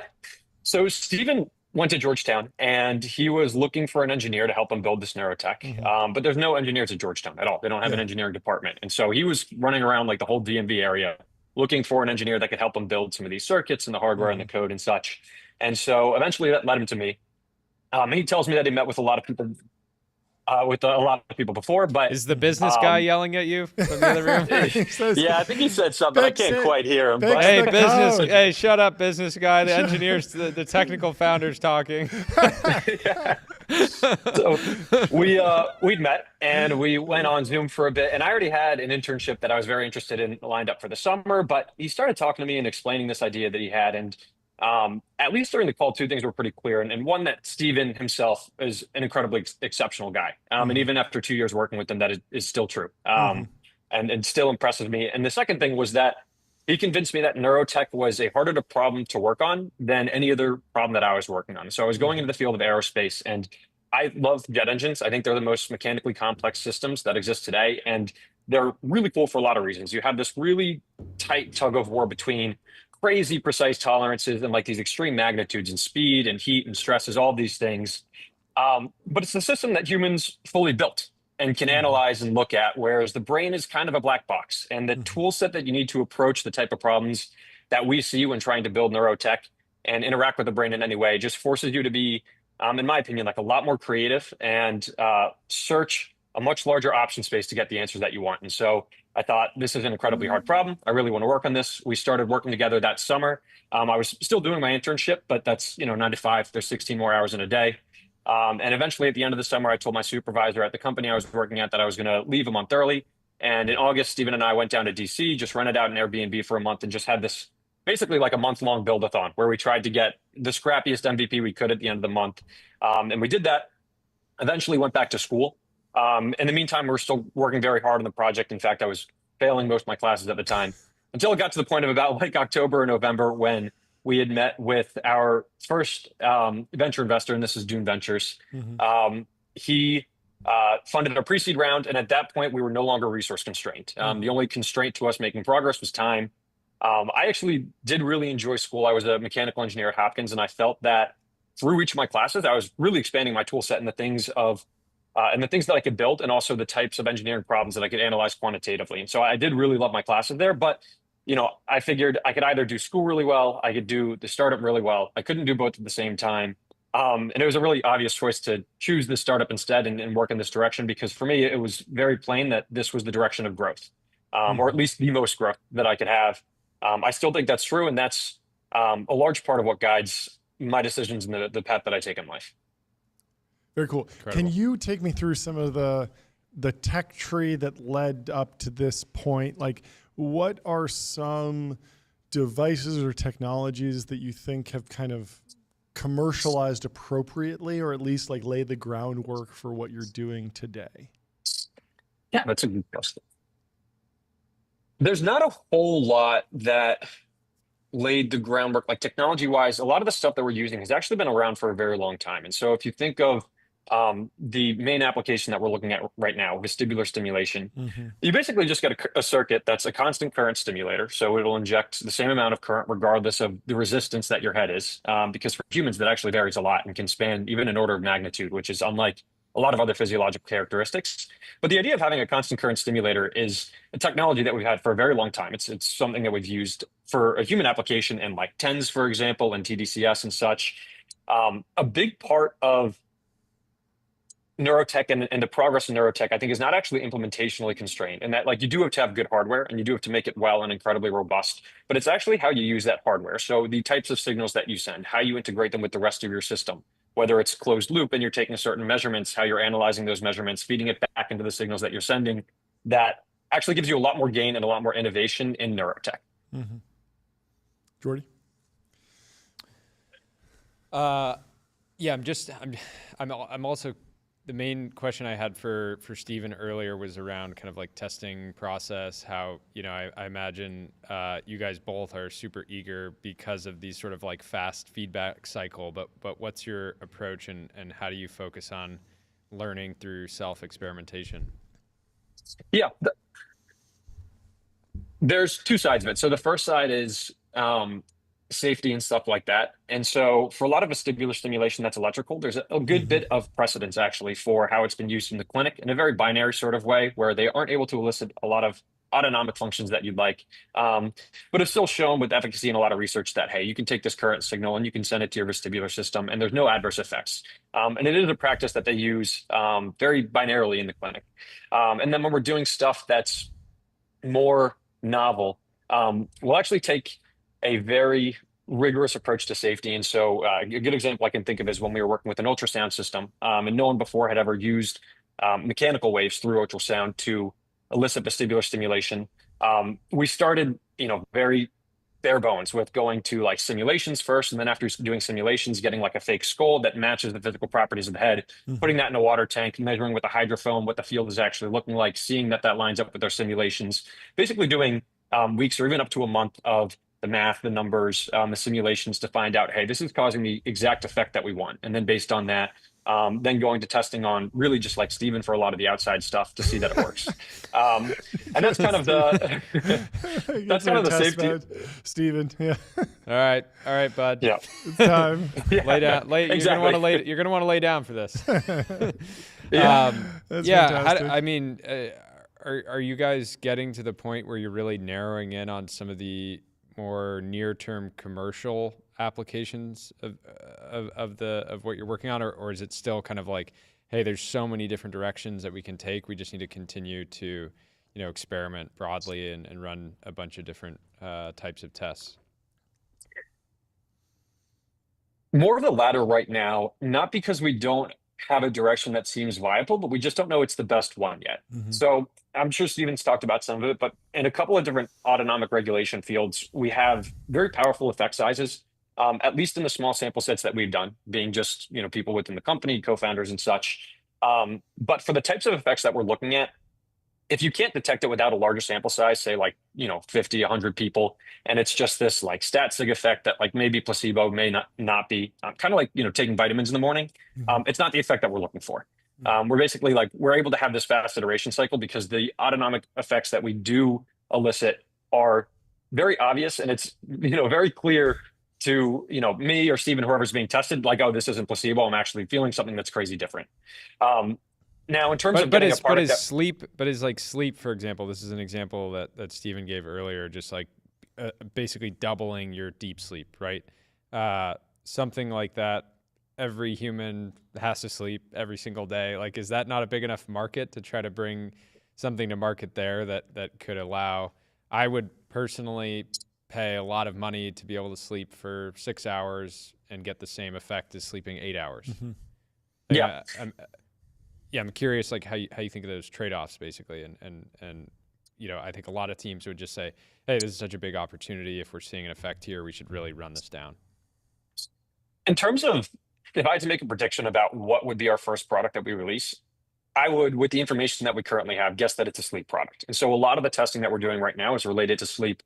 A lot of the engineering that we're doing is building out more robust systems that could actually be used already. For example, it's not, some big prototype circuit, but something that you could wear and a form factor that people would want to wear in their sleep. And for us, what we're shooting for about right now is just a headband. Circuit's thin enough that you really don't notice anything other than just this piece of cloth that goes around your head and is, skin tight.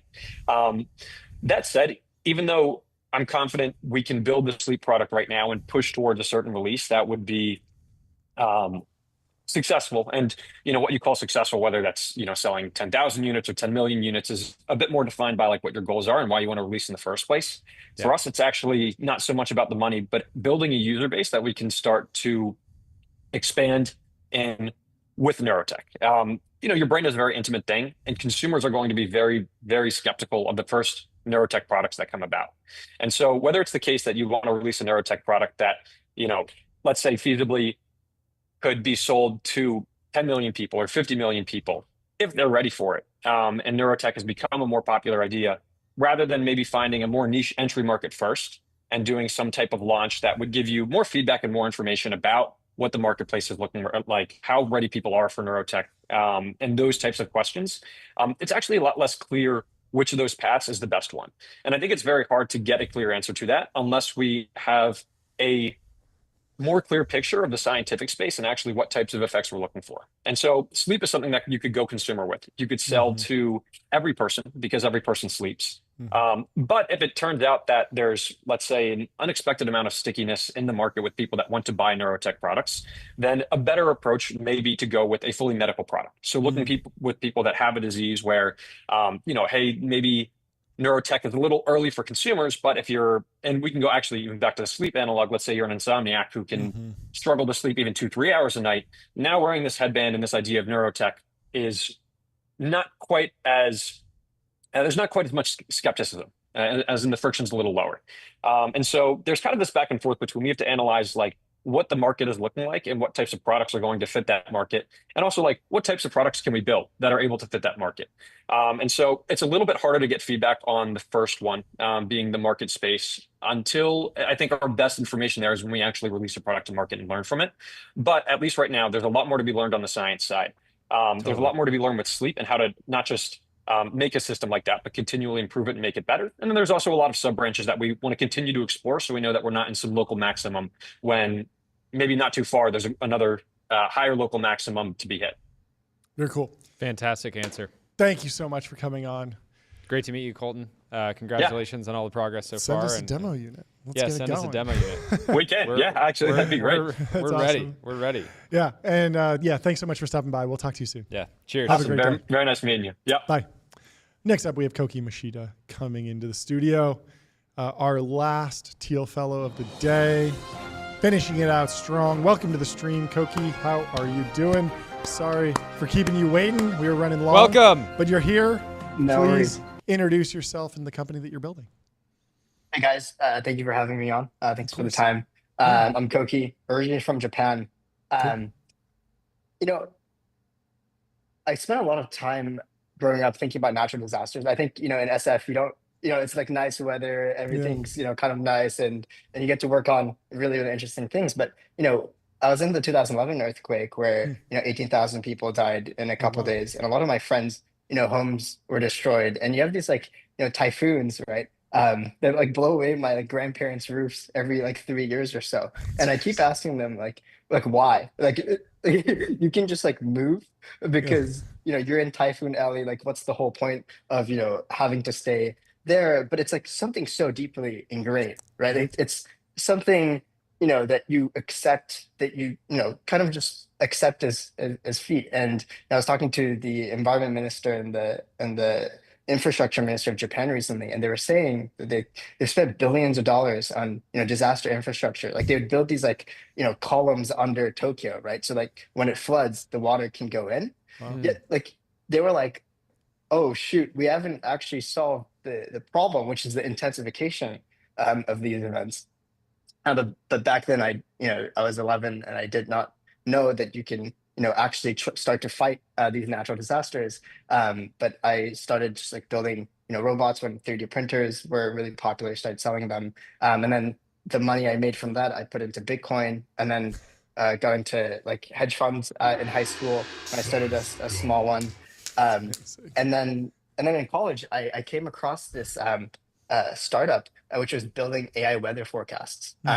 As like not many people think about like weather forecasting as like this huge expense that you have to take on, but when you look at these larger countries, they spend about $2 billion per year on supercompute.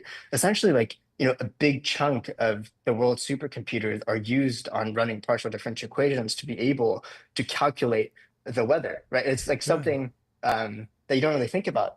And with machine learning, what you're able to do is reduce costs by 99% and increase resolution by 100 times. And when you see that, like we started out, very small, like 5 people, but I was splitting time at Berkeley and then at the startup, and we became like the national weather forecast for the Philippines, where it's it was a lot more affordable. And I started to think about, okay, wow, like our understanding of not only just Earth itself, but like being able to model, gather data, and then predict has gotten so much better. I start to think about like what's the next natural step, right? Like the whole point of gaining more intelligence is so that you can act upon it, and that's what I started to think about. Can't really specifically tell you what we're doing in terms of the application layer, but this is kind of like the transformation we're thinking about. So is it magic? Is it spells? Are you going to bomb the hurricane? Is it a bomb? I've heard that pitched before. I wonder where you heard that from. It's 10,000 times the power of a hurricane. Hurricanes are interesting, right? Because the power, the amount of energy that goes in there is so strong. Like if you look at Google research, they used to have this program where they're trying to harness energy out of a hurricane. And if you can, harness it properly, you can power the United States for months and months just from one hurricane. That's incredible. Wow. Which is like amazing. A crazy thing to think about. So you're going to make them, and then you're going to control them, and you're not, and then there's going to be a bunch of sci-fi offshoots where Koki. You better be nice to me. Koki had a good thing going. He was powering a lot of data centers with his homegrown hurricanes, and then one got out of control. But I mean, talk to me about weather forecasting and kind of the data sources, because obviously, yes, a massive kind of revolution in AI machine learning generally. But you slipped in that you're doing the weather forecasting for the Philippines. Yeah, like you guys are like a data provider already? The previous company I worked at during school, that's what we're focused on. And a lot of it is coming up with models, right? How can you compute these partial differential equations more efficiently with the same amount of data you have? And so you look like DeepMind or NVIDIA coming up with their like frontier models, right? Like being able to run diffusion based models to forecast better. But for us, what we think is fundamental is collecting data that no one really has. Like software has become so commoditized that like now it's just like Claude and then an XAI and then like OpenAI. It's just like a never-ending battle. for us, it's like, how can you collect data and how can you like see the world in a different way that allows you to act upon it? And how can you, causally act upon like a weather phenomena, right? You mentioned diffusion. Is there a distinction between weather forecasting using diffusion models versus transformer-based models or token prediction models? Like, is that a meaningful distinction, or are you kind of using the term broadly?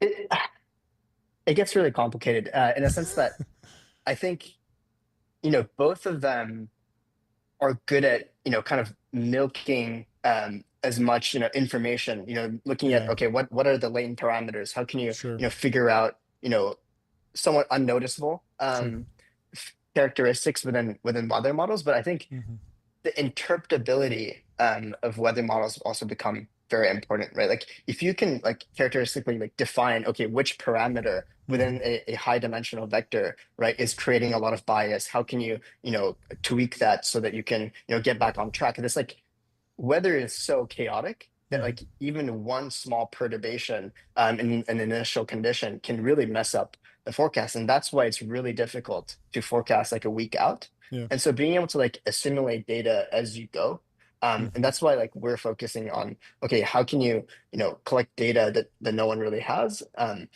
so that you can, make sure you're not like de-biased too much.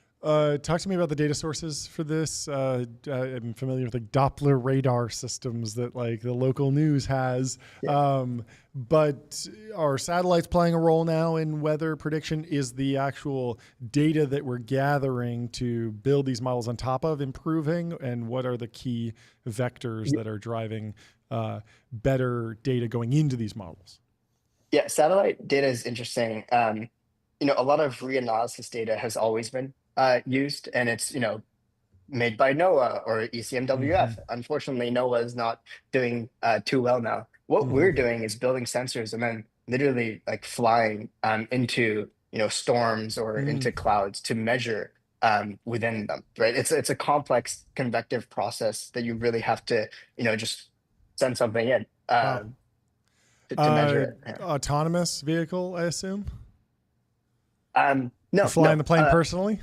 Our focus is on how can you build infrastructure, sure, right? Like infrastructure in a sense that, okay, models are a part of the infrastructure, but how can you collect data for, a targeted, vehicle? So for example, like hurricanes are interesting, right? Like, I'm sorry, like I can't, say everything in detail, but in terms of hurricanes, it's like, okay, if you want to see how convection is happening, what about, the density of clouds, what kind of grapple columns and water droplets exist, you really just have to, fly like a plane in there. Like it's hard to just do like drones because it's too turbulent or these like sensors are, too big. And so thinking about that is an interesting problem as well. But I think fundamentally, right, what we're pushing against is that many of these, reactive methods of disaster, if you look at, insurance, right? Like there's about like $140 billion per year in insurance premiums issued in the US for like tropical cyclones.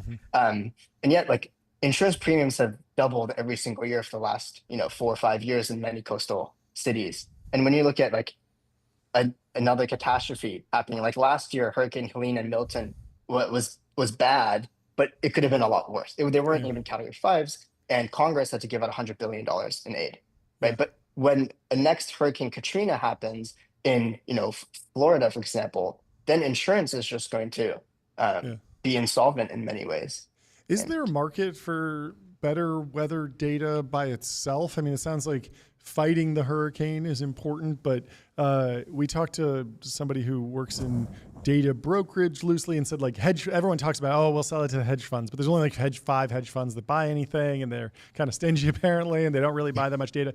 You think about the insurance market, $140 billion, but if you're an insurer and you know that, a whole bunch of houses are going to be destroyed in 2 weeks, or in 4 weeks, you're not really going to be able to adjust premiums that fast to make up for that. So it feels like, and then you look at the government might want to know, but even then it's like, are they really a good buyer? I'm just to continue spitballing. In California, when there's certain communities that are threatened, they'll have like private fire response. I guess that makes sense. Basically, even an is HOA. That a good, but is that a reasonable market? I'm just thinking about like what are you thinking? the dynamic right now where a hurricane is effectively forming.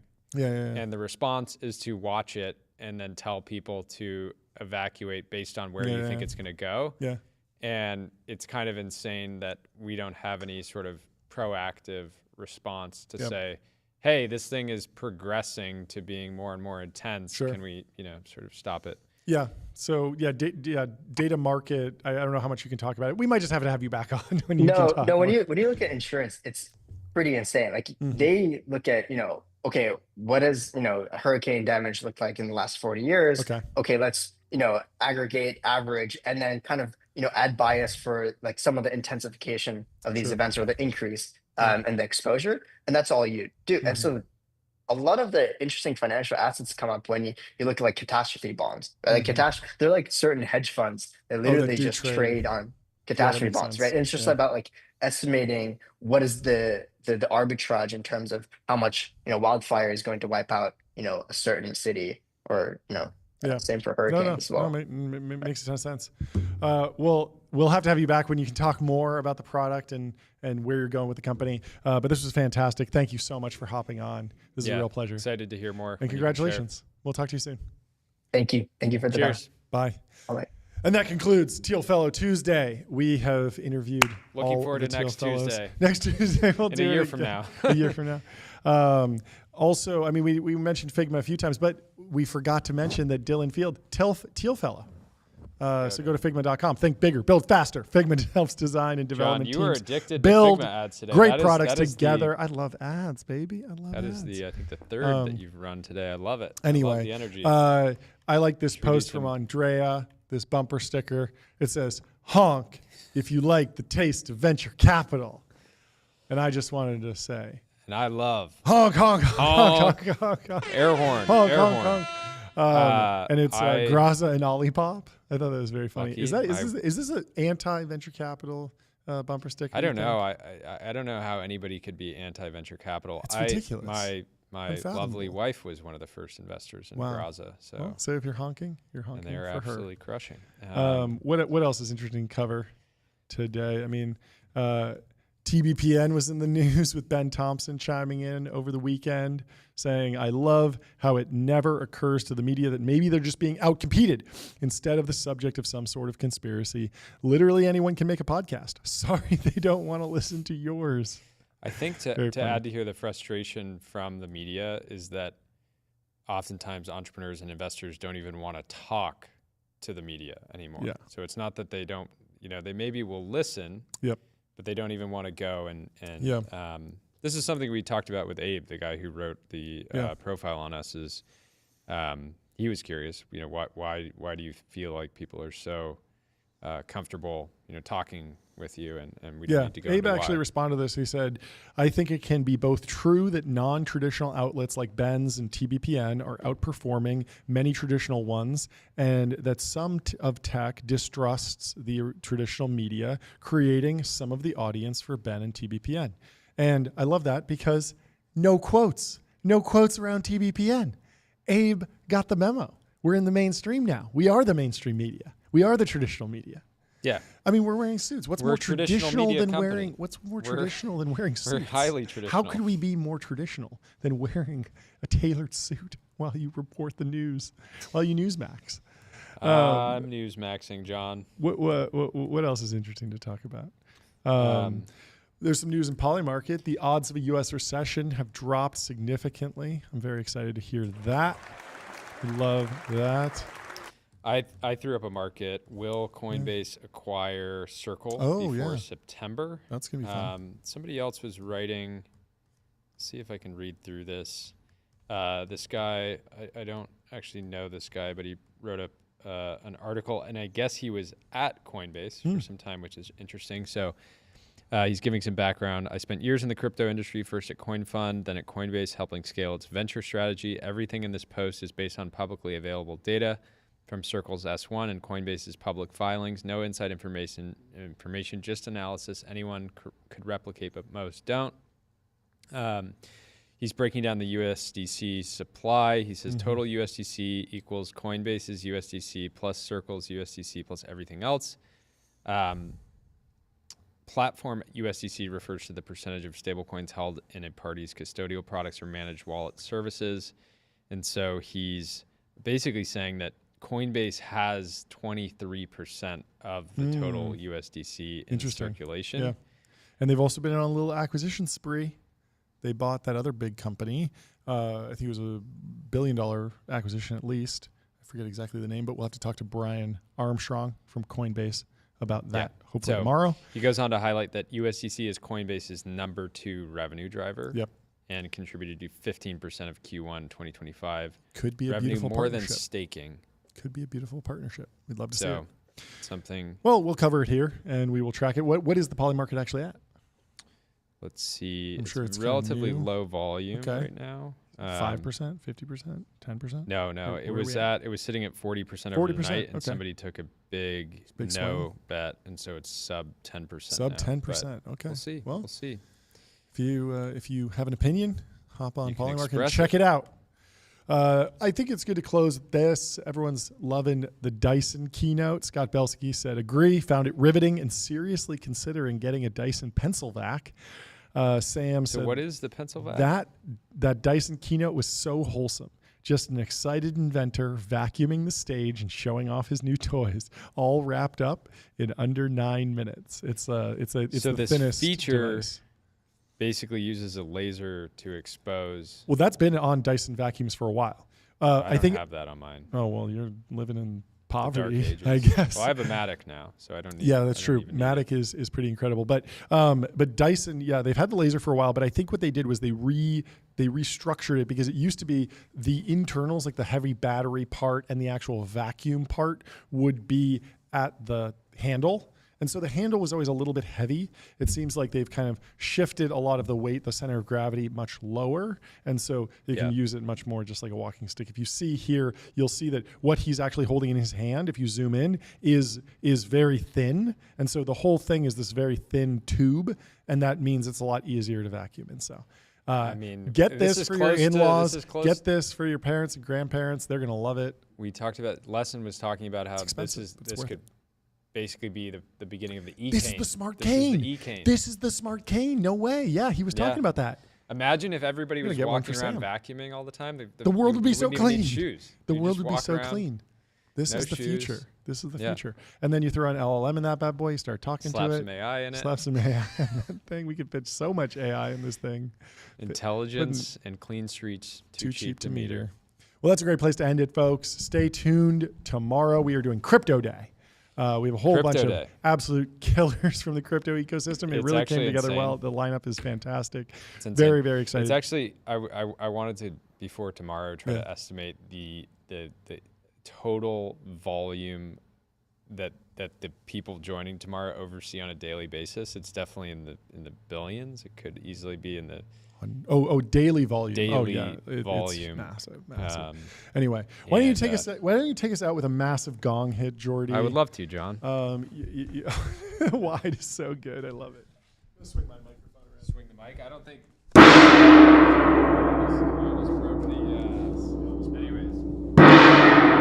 Goodbye, everyone. Thank you for watching. See you tomorrow. Have a great day. We will have a fantastic evening tomorrow. Leave us a 5-star review. Leave us a 5-star review. Thank you for watching. We'll be very Teal Fellow Tuesday plus a bunch of other hitters. It's great. We'll see you tomorrow. Goodbye. Cheers.